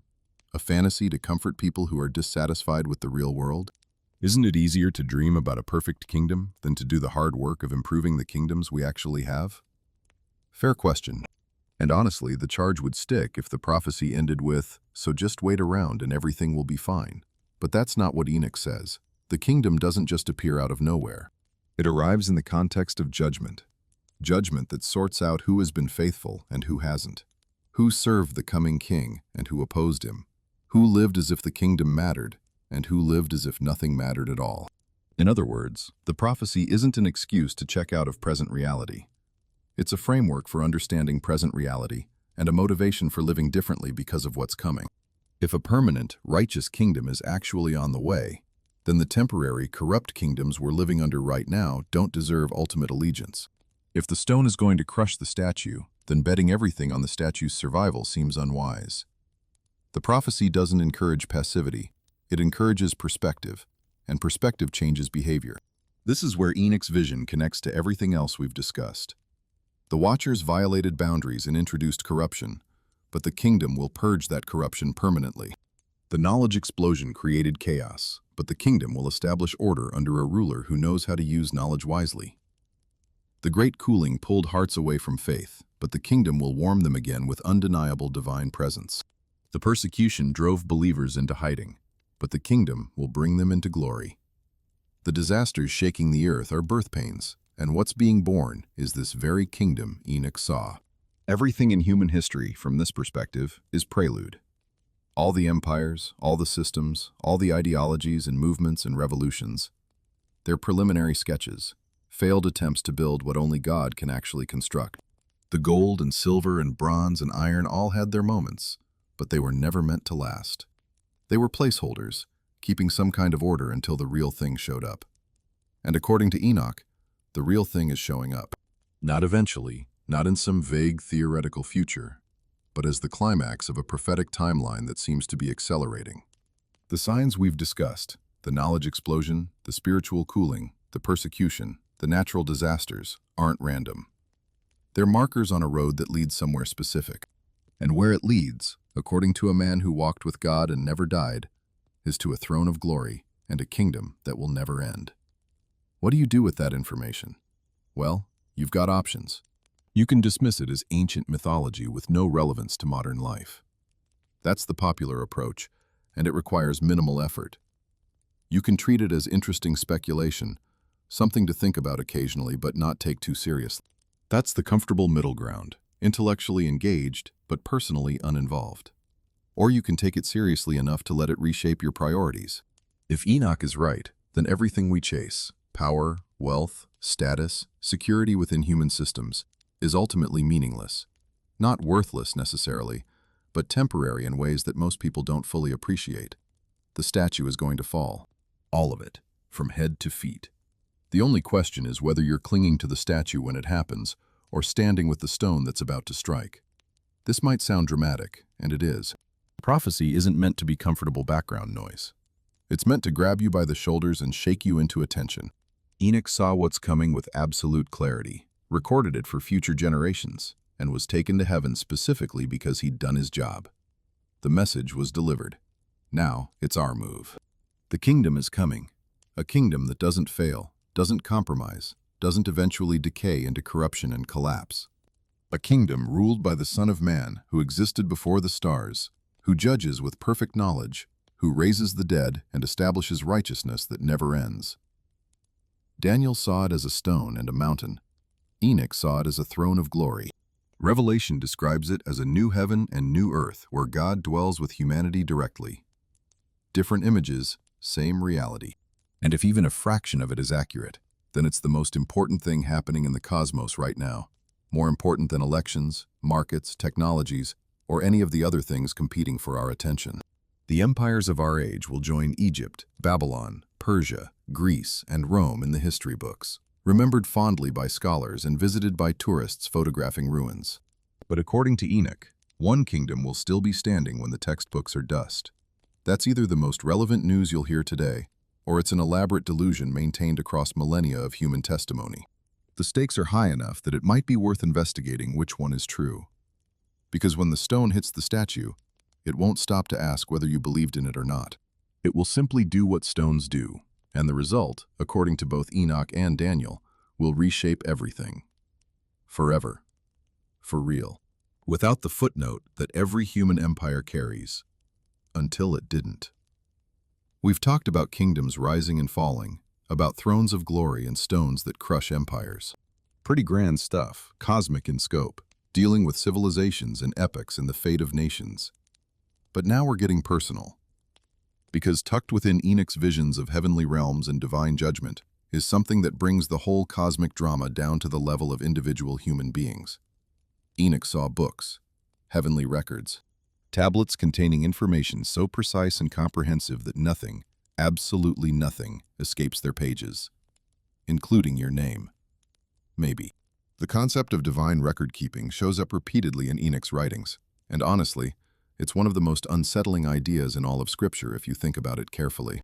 We live in an age of surveillance anxiety.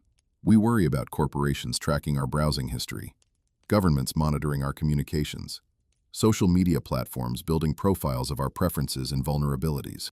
Most of us have become uncomfortably aware that our digital footprint is far larger and more detailed than we'd like. But Enoch describes something that makes corporate data harvesting look like amateur hour. In the heavenly tablets Enoch saw, everything is recorded. Not just the big stuff, the crimes, the virtues, the dramatic moments of moral choice. Everything.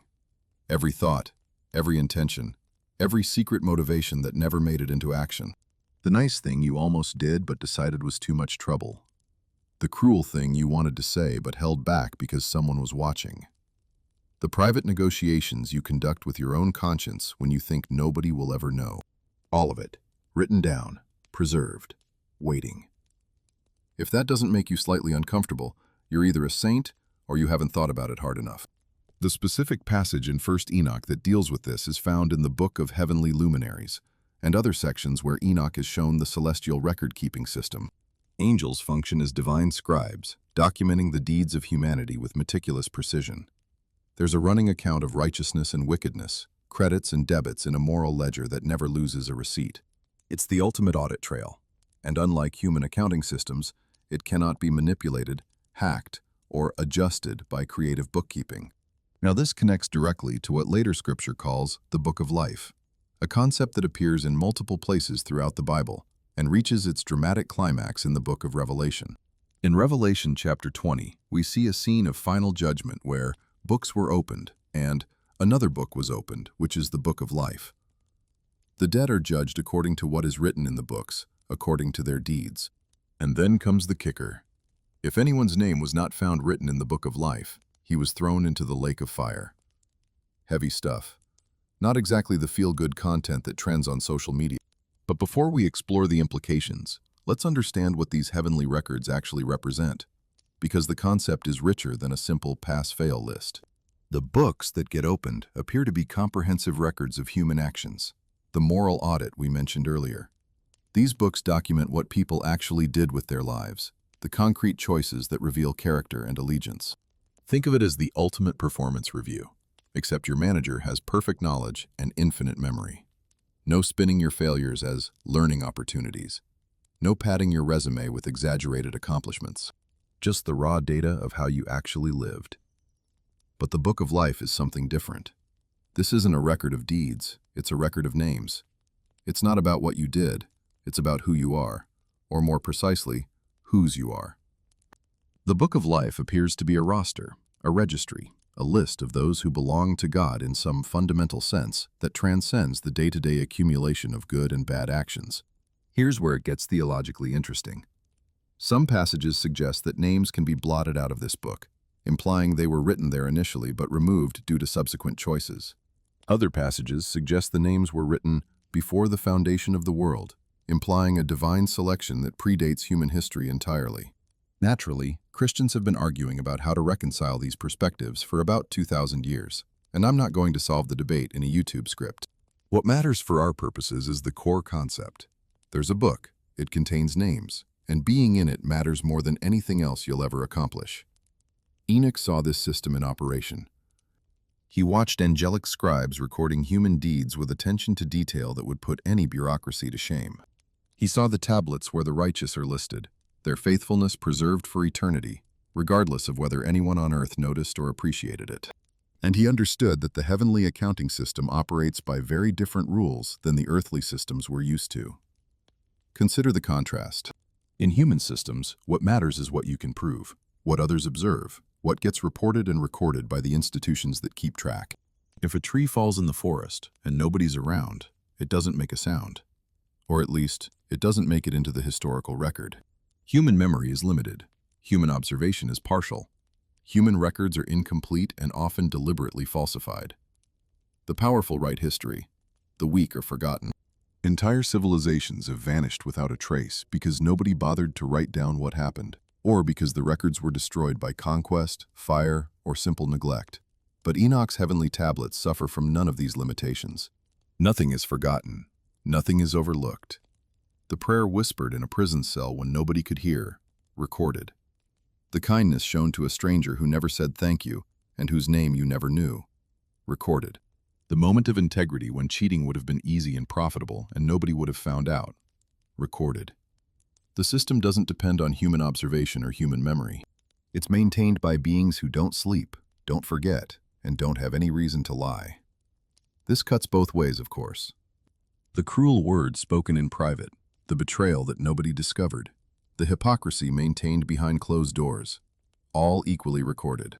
The heavenly accounting system is brutally honest, and unlike human reputation, it cannot be managed or manipulated.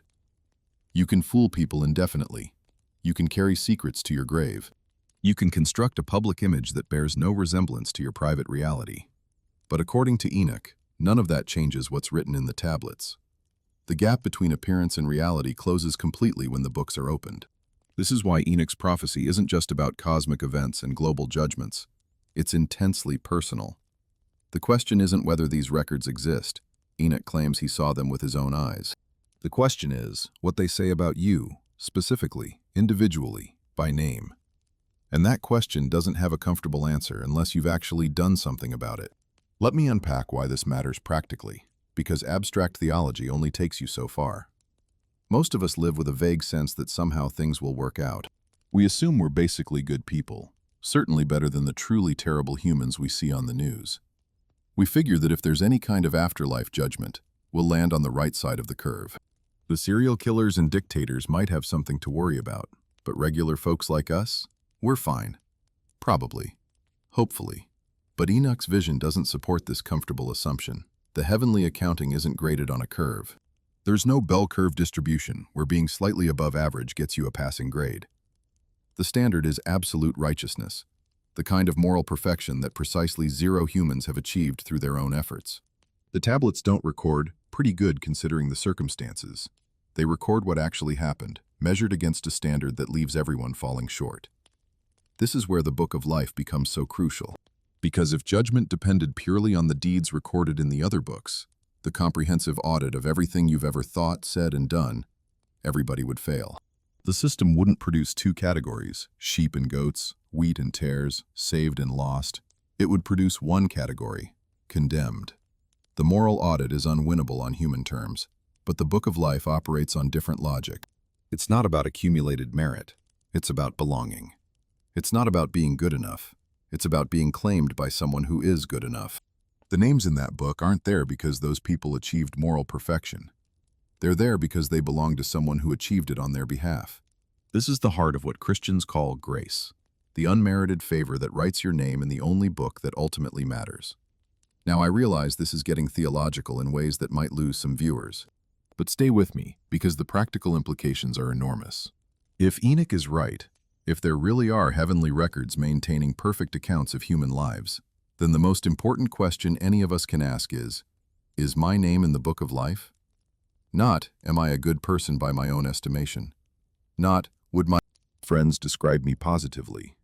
Not, have I done more good than harm, on balance, probably.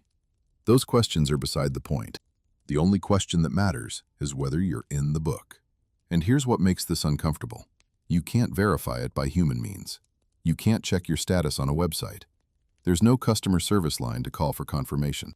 You can't earn your way in through impressive accomplishments, or donate your way in through generous contributions. The Book of Life doesn't work like a country club membership or a frequent flyer program. You can't game the system because you're not the one controlling it. What you can do, according to the broader biblical tradition that builds on Enoch's visions, is respond to the invitation. The Christian understanding is that God wants names written in that book, as many names as possible, from every nation and language and era of human history. The invitation is open, repeatedly extended, genuinely offered, but it requires a response.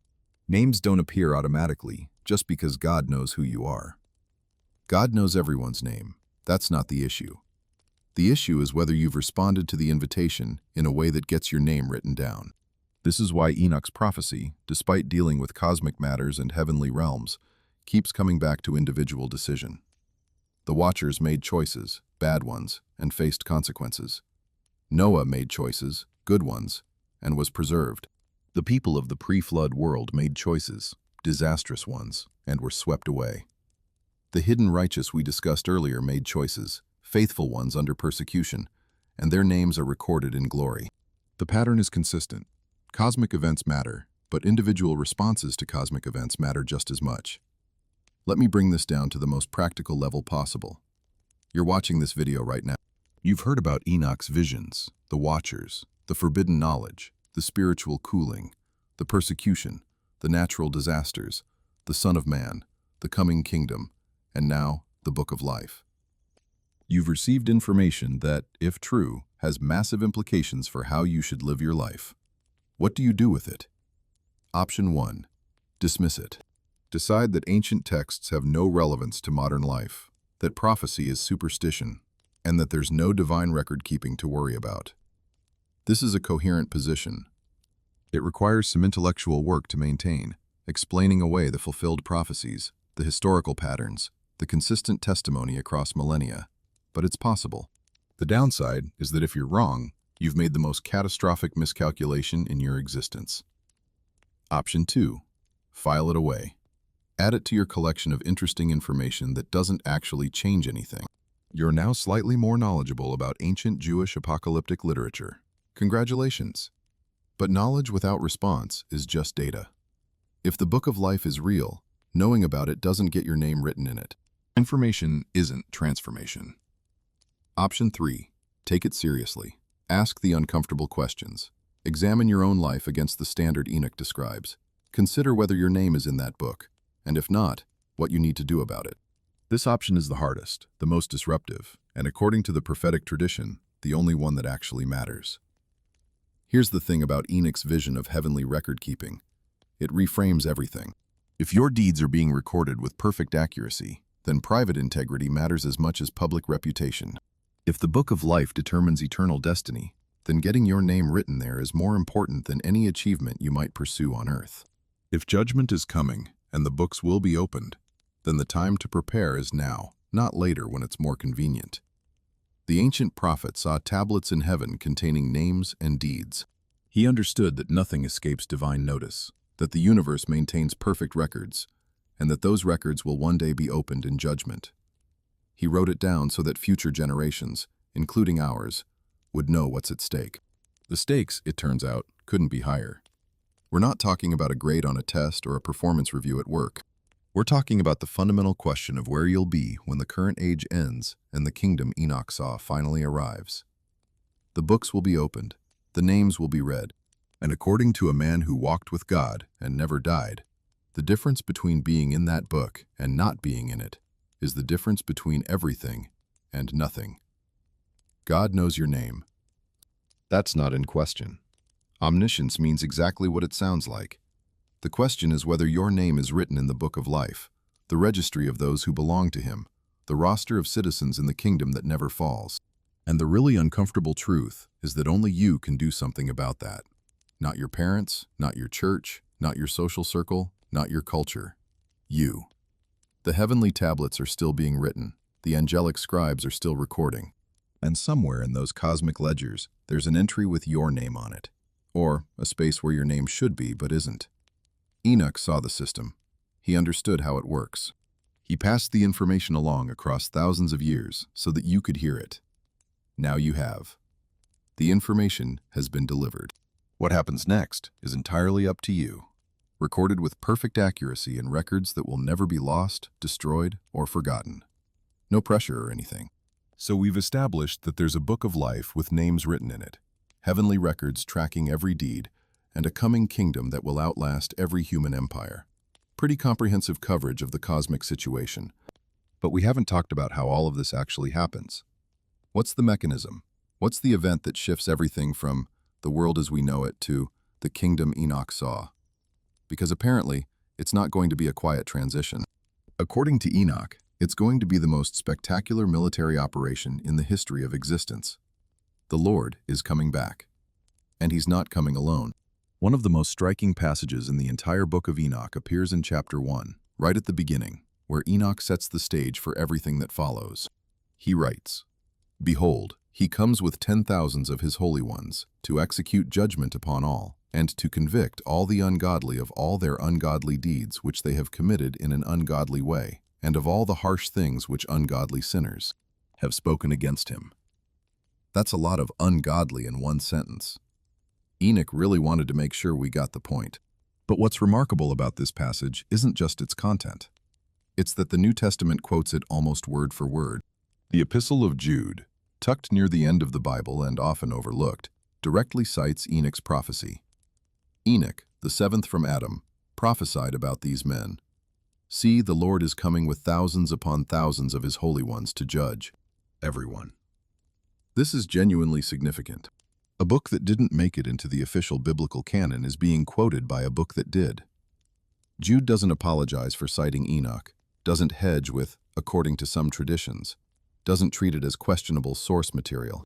He presents Enoch's words as genuine prophecy, authoritative enough to include in Scripture. Whatever the early church decided about the Book of Enoch's canonical status, at least one inspired New Testament author considered it reliable enough to quote directly. That should probably make us pay attention. So what exactly is Enoch describing? An army. A massive, overwhelming, irresistible force descending from heaven with the explicit purpose of executing judgment on earth. These aren't metaphorical warriors or symbolic representations of divine principles. These are actual beings, holy ones, which in the original context means angels and perhaps resurrected saints, accompanying the Lord in a display of power that no earthly force could possibly resist. The imagery becomes even more vivid in the book of Revelation, where John sees heaven opened and a rider on a white horse emerging. This rider is called Faithful and True, and his eyes are like blazing fire. He wears many crowns, has a name written that no one knows but himself, and is dressed in a robe dipped in blood. The name on his thigh reads, King of Kings and Lord of Lords. Not exactly subtle branding. This is someone who wants to be recognized and has the credentials to back up the title. But here's the part that connects directly to Enoch's vision. The armies of heaven were following him, riding on white horses and dressed in fine linen, white and clean. Armies, plural.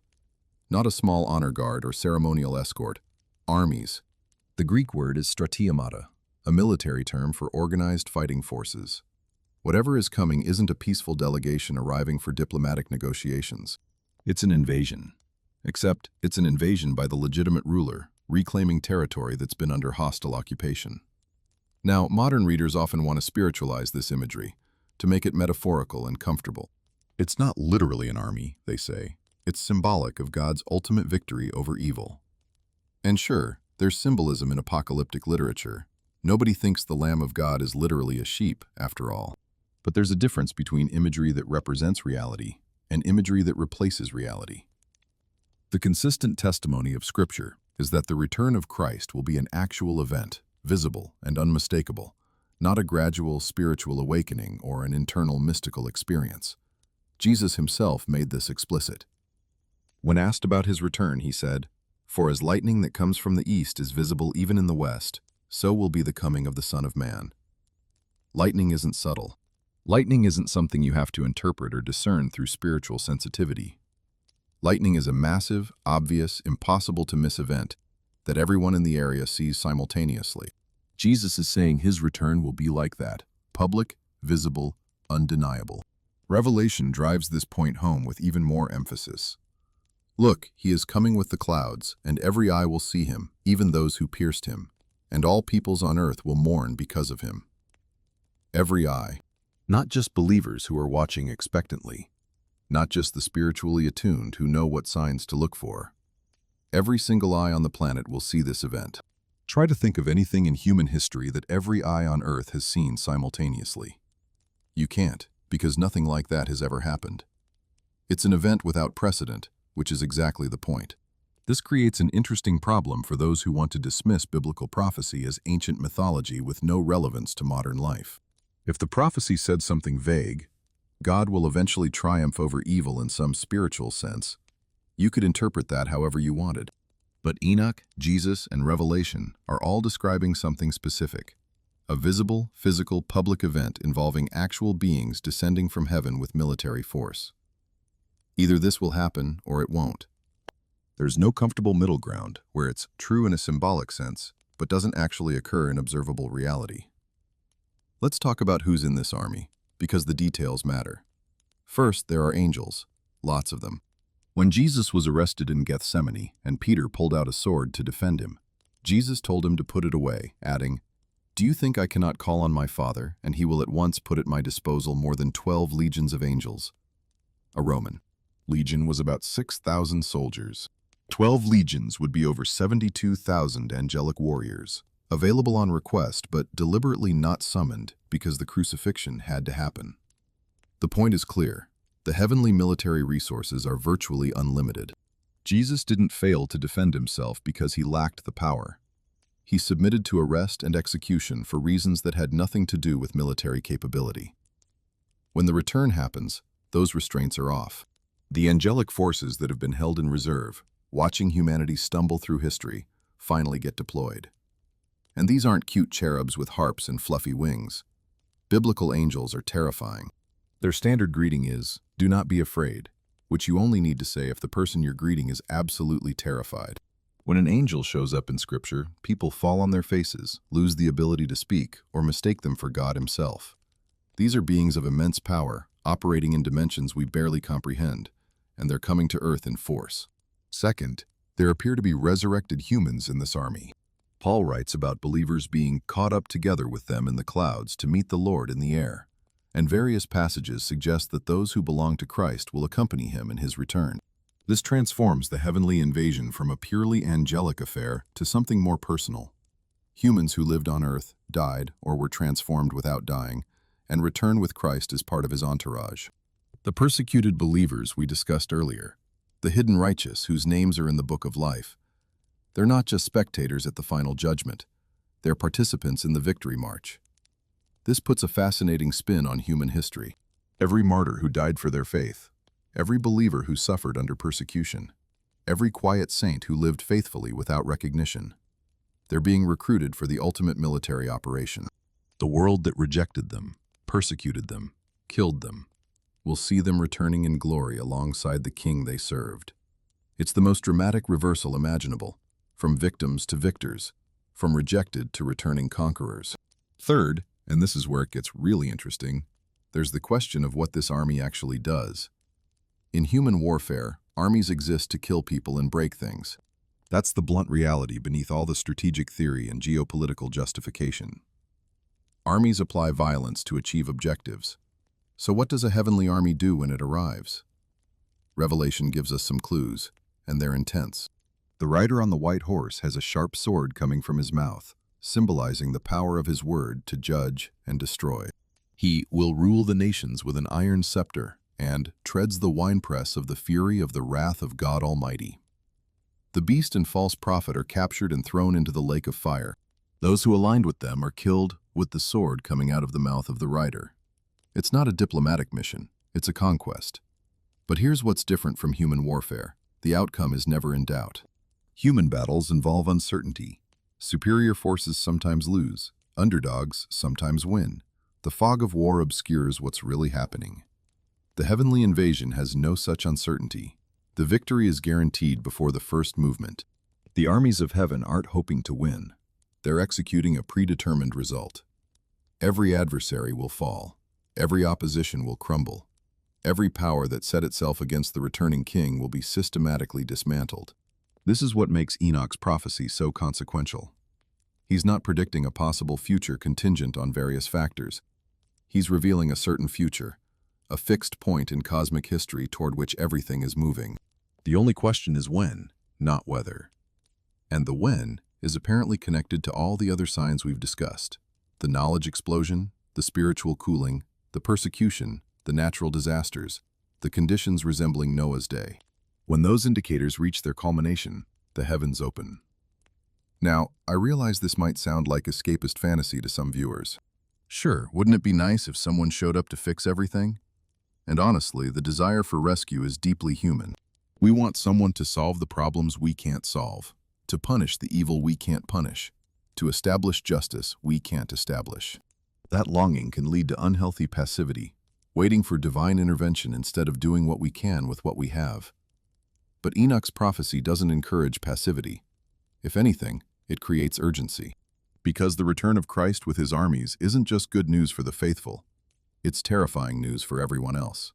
The same event that vindicates believers also judges unbelievers. The same arrival that brings salvation brings condemnation. The heavenly invasion liberates those who were waiting for the king while crushing those who were opposing him.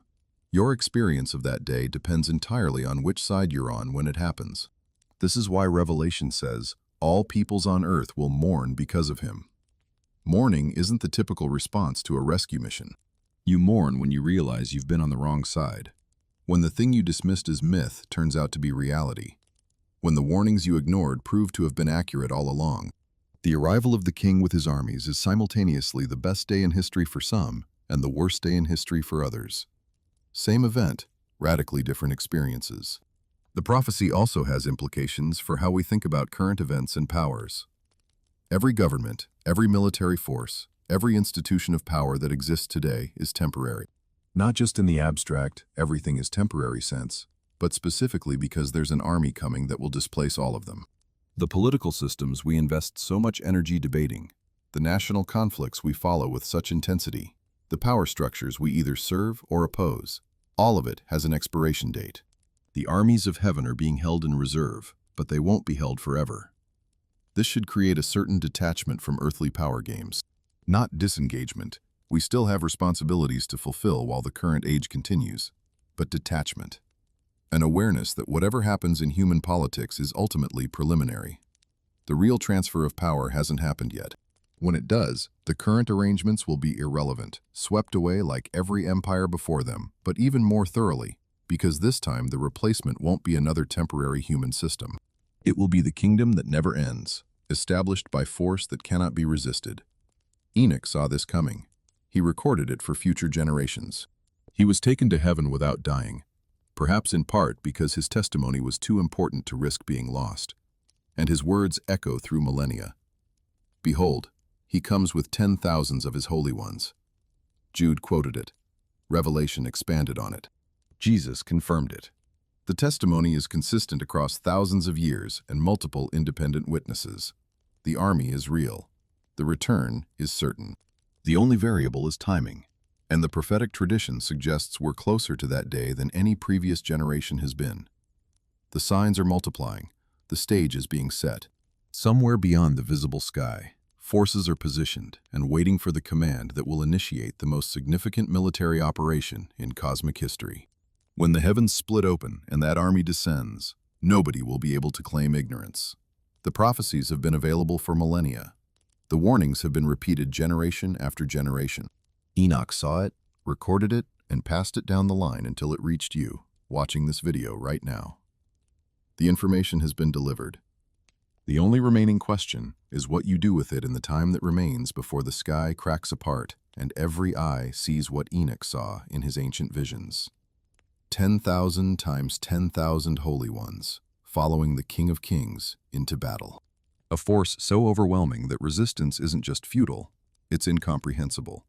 Like an ant declaring war on the sun. The rider on the white horse doesn't need strategy or tactics or supply lines. He speaks, and his enemies fall. He arrives, and the opposition evaporates. The sword from his mouth isn't a metaphor for gentle persuasion. It's a weapon of absolute judgment that nothing in creation can withstand. That's what's coming. Not eventually. Not in some vague spiritual sense. Actually, visibly, publicly. Every eye seeing, every knee bowing, every tongue confessing, whether in joy or in terror. Enoch's prophecy points to the moment when human history pivots from current age to age to come. And the transition involves an army that makes every human military force look like children playing with toys. The heavens will open. The army will descend. The king will return. And the only thing that matters when that day arrives is which side of the battle lines you're standing on. Because unlike human wars, this one has no neutral territory. You're either with the king or against him, either in the army or in its path. Enoch made sure we'd know that. The rest is up to us. So the heavens open, the army descends, the king returns with overwhelming force, and all opposition crumbles. Dramatic stuff. But then what? Because if the story ended with conquest and judgment, it would be pretty bleak. Just a divine wrecking ball demolishing everything humanity built and leaving nothing but rubble. Fortunately, Enoch's vision doesn't end there. The judgment is just the transition. What comes after is something so radically different, so utterly transformed, that the prophet struggled to find words adequate to describe it. Enoch saw fire, but not the fire of destruction alone, the fire of purification. The fire that melts gold to remove impurities, that burns away the dross while preserving the precious metal. The same fire that consumes the wicked, cleanses creation itself, preparing the cosmos for something it hasn't experienced since Eden, a world where righteousness actually dwells. This is where prophecy gets really interesting, because we're not just talking about events anymore. We're talking about the fundamental nature of reality being restructured. And if that sounds like science fiction, well, ancient prophets were doing speculative world-building long before anyone invented the genre. Let's start with the fire, because it's central to everything that follows. The Apostle Peter, writing to early Christians about the end times, draws an explicit parallel between past and future judgments. By the same word, the present heavens and earth are reserved for fire, being kept for the day of judgment, and destruction of the ungodly. He continues, "The heavens will disappear with a roar, the elements will be destroyed by fire, and the earth and everything done in it will be laid bare. That day will bring about the destruction of the heavens by fire, and the elements will melt in the heat." Elements melting, heavens disappearing with a roar, earth laid bare. This isn't gentle imagery. It sounds like the cosmic equivalent of throwing everything into a blast furnace and starting over. And honestly, that's not far from what's being described, except the purpose isn't annihilation, it's transformation. Think about what fire does in metallurgy. When you want to purify gold, you don't gently wash it and hope the impurities float away. You heat it until it becomes liquid, until every contaminant rises to the surface and can be skimmed off, until what remains is pure in a way that no other process could achieve. The gold doesn't cease to exist. It becomes more fully itself, freed from everything that compromised its nature. That's the image Enoch and Peter are working with. A cosmic refining process that burns away corruption while preserving and perfecting what was always meant to be. This connects to something we discussed earlier, the idea that creation itself is groaning, waiting for redemption. The earth isn't just a stage where human drama plays out. It's a participant in the cosmic story, affected by human sin and longing for liberation. Paul writes about this in Romans. The creation waits in eager expectation for the children of God to be revealed. For the creation was subjected to frustration, not by its own choice, but by the will of the one who subjected it, in hope that the creation itself will be liberated from its bondage to decay. Bondage to decay. That's a remarkable phrase. It suggests that the natural processes we take for granted, entropy, death, corruption, the relentless breakdown of everything complex into simpler components, aren't how things were meant to be. They're a curse, a consequence, a deviation from the original design. And the fire that Peter describes isn't destroying creation, it's liberating it from bondage. The decay burns away. What remains is creation as it was always meant to function. Now, here's where we need to address a common misconception. When people hear about the world being destroyed by fire, they often imagine nothing left, just ash and void, cosmic darkness, the end of material existence. Some theological traditions have actually taught this, suggesting that the physical world is inherently inferior and will simply be discarded while souls float off to some purely spiritual heaven. This is not what the biblical prophets describe. Peter, immediately after talking about elements melting and heavens disappearing, adds this. But in keeping with his promise, we are looking forward to a new heaven and a new earth, where righteousness dwells. New heaven, new earth. Not no heaven and no earth. Not escape from physical existence into pure spirit. A renewed creation, physical and tangible and real, but operating by different rules than the corrupted version we currently inhabit. This is crucial because it shapes everything about how we understand the prophetic future.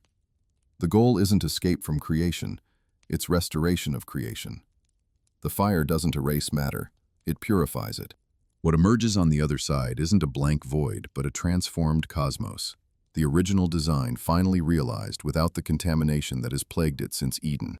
Enoch saw glimpses of this renewed creation, and his descriptions are tantalizing, if somewhat cryptic. He writes about gardens of righteousness, about fragrant trees whose fruit grants life, about a transformed earth where the curse is lifted and abundance replaces scarcity. Isaiah picks up similar themes. See, I will create new heavens and a new earth. The former things will not be remembered, nor will they come to mind. Revelation provides the most detailed vision. Then I saw a new heaven and a new earth, for the first heaven and the first earth had passed away. I saw the holy city, the new Jerusalem, coming down out of heaven from God, prepared as a bride beautifully dressed for her husband. Notice that phrase, coming down out of heaven. The new Jerusalem descends to earth. Heaven and earth merge. God dwells with humanity directly, not in some distant spiritual realm, but on a renewed planet. This isn't souls escaping to clouds. It's God relocating to be with his people in a restored physical creation. The direction is downward, not upward. The destination is earth, not elsewhere. What would such a world actually be like? The prophetic descriptions give us hints, and they're worth considering because they illuminate what the fire is actually accomplishing. First, there's the absence of death. Revelation states that God will wipe every tear from their eyes. There will be no more death, or mourning, or crying, or pain, for the old order of things has passed away. The old order includes the biological reality we accept as normal: aging, disease, cellular breakdown, the inevitable march toward non-existence. In the new creation, that order is replaced with something else. Bodies that don't decay, lives that don't end, an existence free from the shadow of mortality that colors every moment of our current experience. If that sounds impossible, consider that it's only impossible within the current system, the system that Peter says will melt in the heat. We assume death is fundamental because we've never experienced anything else. But the prophets insist that death is an intruder, not an original feature. The fire removes the intruder. What remains is what was always intended: life without expiration date. Second, there's the presence of God. Throughout human history, the divine has been mediated, through prophets, through scripture, through religious experiences that are partial and interpreted. Even the most profound spiritual encounters are glimpses through a glass darkly, to use Paul's phrase. But in the renewed creation, the barrier dissolves. Look, God's dwelling place is now among the people, and he will dwell with them. They will be his people, and God himself will be with them and be their God. This is the logical endpoint of everything Enoch's prophecies point toward. The whole drama, watchers, forbidden knowledge, spiritual cooling, persecution, natural disasters, judgment, returning armies, all of it leads to this: unmediated relationship between creator and creation. The corruption that separated heaven and earth gets burned away, and what remains is communion without barriers. If that sounds abstract, think of it this way. Imagine knowing truth directly instead of guessing at it, experiencing love perfectly instead of approximating it, understanding purpose completely instead of groping toward it.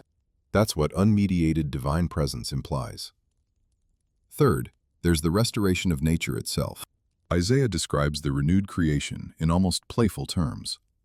The wolf will live with the lamb, the leopard will lie down with the goat, the calf and the lion and the yearling together, and a little child will lead them. Predation ceases. The violence built into natural systems, creatures consuming each other to survive, ends. The food chain, which we consider an essential feature of ecosystems, turns out to have been a corruption, not a design specification. This challenges our assumptions about what's natural. We look at nature red in tooth and claw and assume that's how things are supposed to work. But the prophets suggest otherwise. The violence of nature isn't original. It's a symptom of the same curse that introduced human death. When the curse burns away, nature transforms too. The lion lies down with the lamb, not because it's been genetically modified, but because the system itself operates differently. Fourth, there's the establishment of justice, real justice, not the approximate version we settle for in human courts. Every wrong addressed, every victim vindicated, every perpetrator held accountable.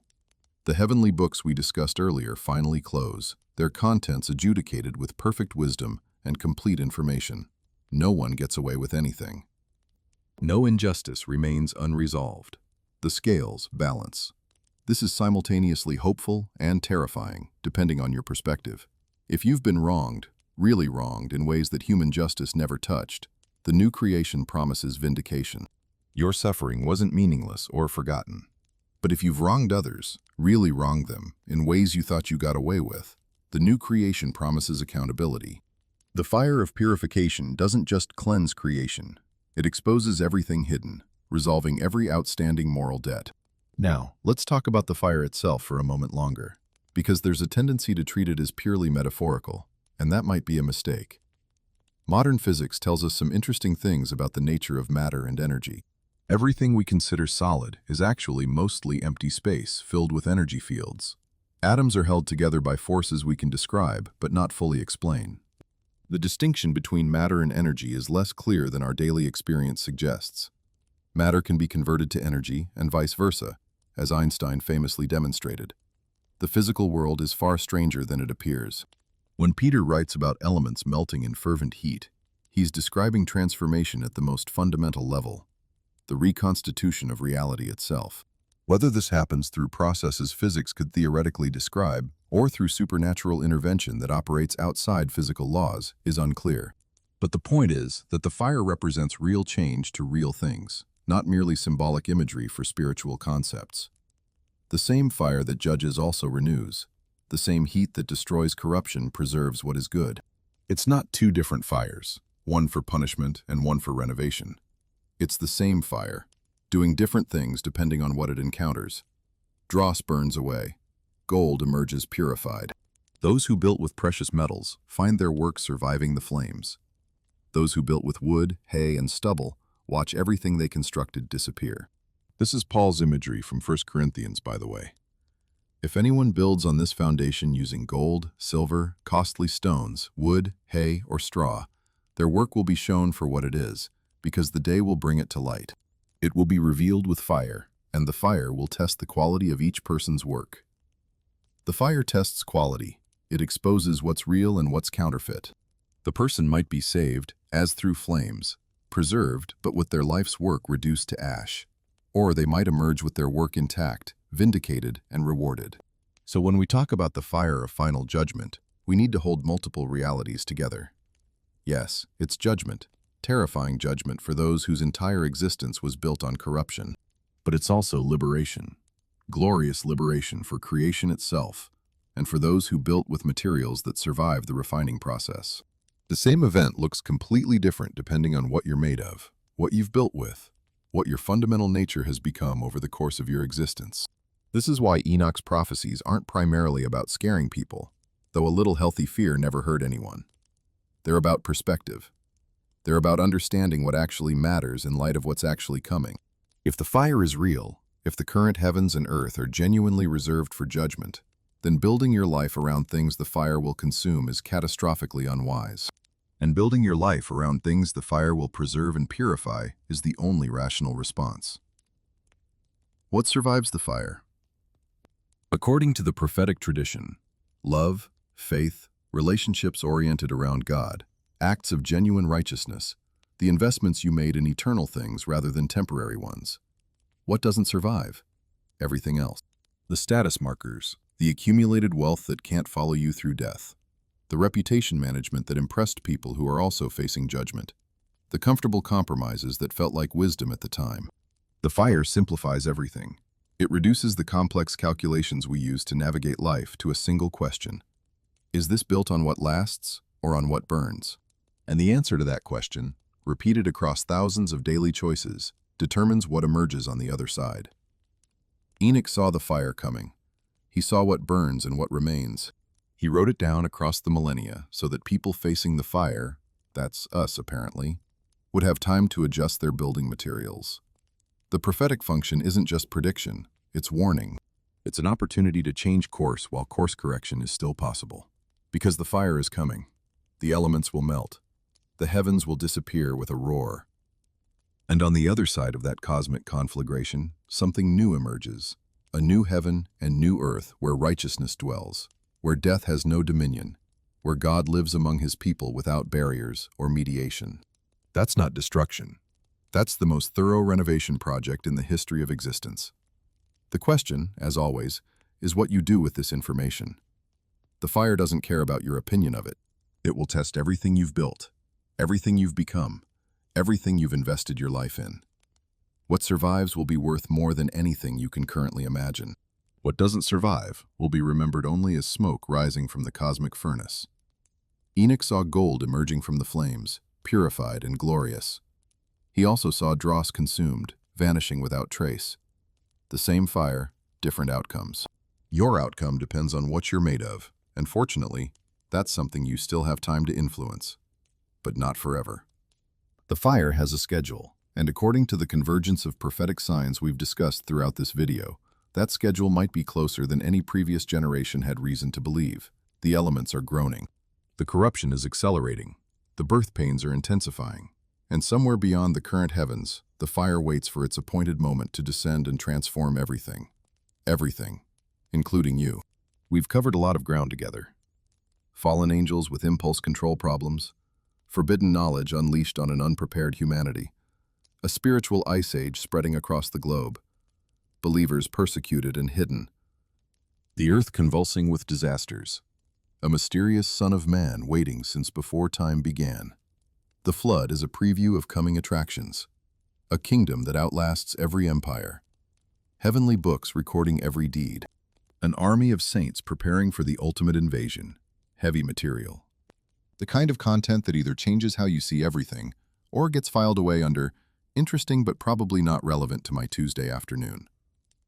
And honestly, most people will choose the filing option. That's not cynicism, it's observation. Human beings are remarkably good at hearing alarming information and then going right back to whatever they were doing before. It's a survival mechanism, actually. If we treated every warning with maximum urgency, we'd be paralyzed by anxiety. So we filter, we rationalize, we assume someone else will handle it. We tell ourselves there's always tomorrow. But here's the thing about Enoch's prophecies. They don't come with a tomorrow guarantee. In fact, they suggest quite the opposite. The consistent message across all these visions is that there's a deadline, an expiration date on the current arrangement. A moment when the window closes and the accounts get settled. And nobody, not Enoch, not Jesus, not any prophet in the entire biblical tradition, has told us exactly when that moment arrives. What they have told us is that we won't see it coming until it's too late to do anything about it. As in the days of Noah. Remember that phrase? People were eating and drinking and getting married right up until the rain started falling. They knew nothing about what would happen until it happened. And then knowing didn't matter anymore, because the ark door was already shut. So this final chapter isn't about adding more prophetic data to your mental collection. You've got plenty of that now. This chapter is about the only question that actually matters. What are you going to do with this information while there's still time to do something? Let me start by addressing the most common response, which is basically sophisticated procrastination dressed up in intellectual clothing. This is all very interesting, people say, but I need to think about it more, study it further. Consider the various interpretations, weigh the scholarly debates, maybe read some books, compare different theological perspectives. And look, intellectual engagement isn't bad. I'm all for thinking carefully about important matters. But there's a point where I need to study more becomes I need to avoid deciding. Analysis becomes paralysis. The endless pursuit of more information becomes a shield against actually responding to the information you already have. Here's a reality check. You will never have perfect certainty about prophetic matters. Nobody does. The nature of prophecy is that it deals with events that haven't happened yet, interpreted through ancient texts, filtered through fallible human understanding. There will always be scholars who disagree, interpretations that conflict, questions that remain unanswered. If you're waiting for the moment when everything becomes perfectly clear and all doubt evaporates, you'll wait forever. Which might be exactly what some part of you wants, because clarity demands response, and response is uncomfortable. The people in Noah's day could have made excuses too. Well, this old man says a flood is coming, but he's the only one saying it. The other prophets aren't confirming his message. The scientific consensus of our time suggests that catastrophic global flooding is unlikely. And besides, it hasn't rained in a while. Why would it start now? Let's wait and see if more evidence emerges. Perfectly reasonable sounding objections, every single one of them, and perfectly useless when the water started rising. At some point, you have to decide. Not because you've achieved certainty, but because the stakes are too high to remain indefinitely undecided. Pascal's famous wager applies here, though not quite the way it's usually presented. The question isn't, what if God exists? The question is, what if Enoch was right? And if Enoch was right, if even a fraction of what he described is accurate, then the implications are so massive that they should restructure everything about how you live. So let's get practical. What does watchfulness actually look like in the 21st century? What does it mean to be ready for a king whose arrival time is unknown? First, it means taking the spiritual dimension of life seriously, not as an add-on to your real life, not as a hobby for Sunday mornings, not as a cultural identity you inherited from your parents. Serious, central, defining. If there really are heavenly records tracking your choices, if there really is a book of life where names are written, if there really is a judgment coming where everyone gives account, then spiritual matters aren't optional extras. They're the main event, and everything else is supporting cast. This is a massive shift for most people raised in secular cultures. We've been trained to treat the physical world as primary, and the spiritual world as secondary, if it exists at all. Career first, then maybe some religious observance if there's time. Financial security first, then maybe some charitable giving if there's surplus. Entertainment and comfort first, then maybe some reflection on eternal matters if we're in a contemplative mood. The hierarchy is backwards, and Enoch's prophecies expose just how backwards it is. Second, watchfulness means examining your allegiances. Enoch's vision is fundamentally about loyalty. Who do you serve? The watchers served themselves and fell. The pre-flood generation served their appetites and drowned. The coming judgment sorts people based on their fundamental orientation. Did they align themselves with the king or against him? Were they citizens of the coming kingdom or residents of the doomed empires? This is uncomfortable because modern culture celebrates keeping your options open. We like flexibility, multiple paths, hedged bets. The idea of making an absolute commitment to anything, let alone to an invisible king whose return date is unspecified, feels reckless, even foolish. What if you're wrong? What if you commit to the wrong side? Better to stay neutral, stay flexible, wait and see. But neutrality isn't actually an option here. Jesus said it bluntly. Whoever is not with me is against me. There's no third category, no Switzerland in this conflict. The attempt to remain uncommitted is itself a choice against the king, a bet that his return won't happen, or at least won't happen soon enough to matter. And if that bet loses, it loses everything. Third, watchfulness means living as if the return could happen at any moment. This doesn't mean quitting your job, selling your possessions, and standing on a hilltop scanning the sky. People have done that throughout history, and it never ends well. The disciples asked Jesus when the kingdom would come, and he told them it wasn't for them to know the times and seasons. The point isn't to calculate dates. The point is to live every day as if it could be the day. What does that look like practically?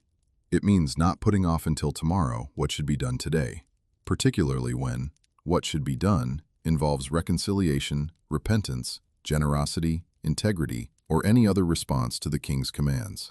It means not assuming you have unlimited time to get serious about spiritual matters. It means not living as if the current world order is permanent and stable when every prophecy tells you it's temporary and fragile. The parable of the wise and foolish virgins illustrates this perfectly. 10 virgins were waiting for a bridegroom, but 5 didn't bring enough oil for their lamps. When the bridegroom was delayed, they all fell asleep. When he finally arrived at midnight, unexpectedly as these things go, the wise virgins had oil and the foolish didn't. The foolish ones ran off to buy more, and by the time they returned, the door was shut. "I don't know you," the bridegroom said. Harsh words, but the message is clear. Readiness isn't something you can improvise at the last minute. Either you're prepared or you're not, and by the time you realize you needed to be prepared, the window for preparation has closed. Fourth, watchfulness means active engagement, not passive waiting. There's a misunderstanding that takes prophecy and turns it into an excuse for withdrawal. The world is going to be destroyed anyway, so why bother trying to make it better? This is a theological error with practical consequences. Yes, the current world order will eventually give way to the kingdom. No, that doesn't mean you get to check out of your responsibilities in the meantime. Jesus told parables about servants entrusted with resources while their master was away. The ones who invested and multiplied those resources were rewarded. The one who buried his talent in the ground, keeping it safe but unproductive, was condemned. Waiting for the king doesn't mean sitting idle. It means working diligently, using what you've been given, advancing the kingdom's interests in whatever sphere you occupy. When the master returns, he'll want to know what you did with the time and resources he entrusted to you. "I was waiting for you" isn't an acceptable answer if waiting meant doing nothing. This has implications for how we engage with the world's problems: injustice, poverty, suffering, environmental degradation. These aren't irrelevant to kingdom citizens just because a new world is coming. If anything, our hope for ultimate renewal should motivate present action, not excuse present passivity. We work toward justice because justice is what the king values. We care for creation because creation will be renewed, not abandoned. We love our neighbors because our neighbors are people whose eternal destinies hang in the balance, and what we do might play a role in where they land. Fifth, watchfulness means community. This isn't a solo sport. Throughout Scripture, the people of God exist in relationship with each other: tribes, congregations, churches, assemblies. The New Testament especially emphasizes that believers are connected to each other like parts of a body, each playing a role, each needing the others. Trying to navigate the prophetic landscape as an isolated individual is like trying to survive in the wilderness alone when you could have a team. Practically, this means finding and committing to a community of fellow believers. Not consumers who shop for the most entertaining Sunday experience, but actual community. People who know you, challenge you, support you, hold you accountable, share your joys and sorrows.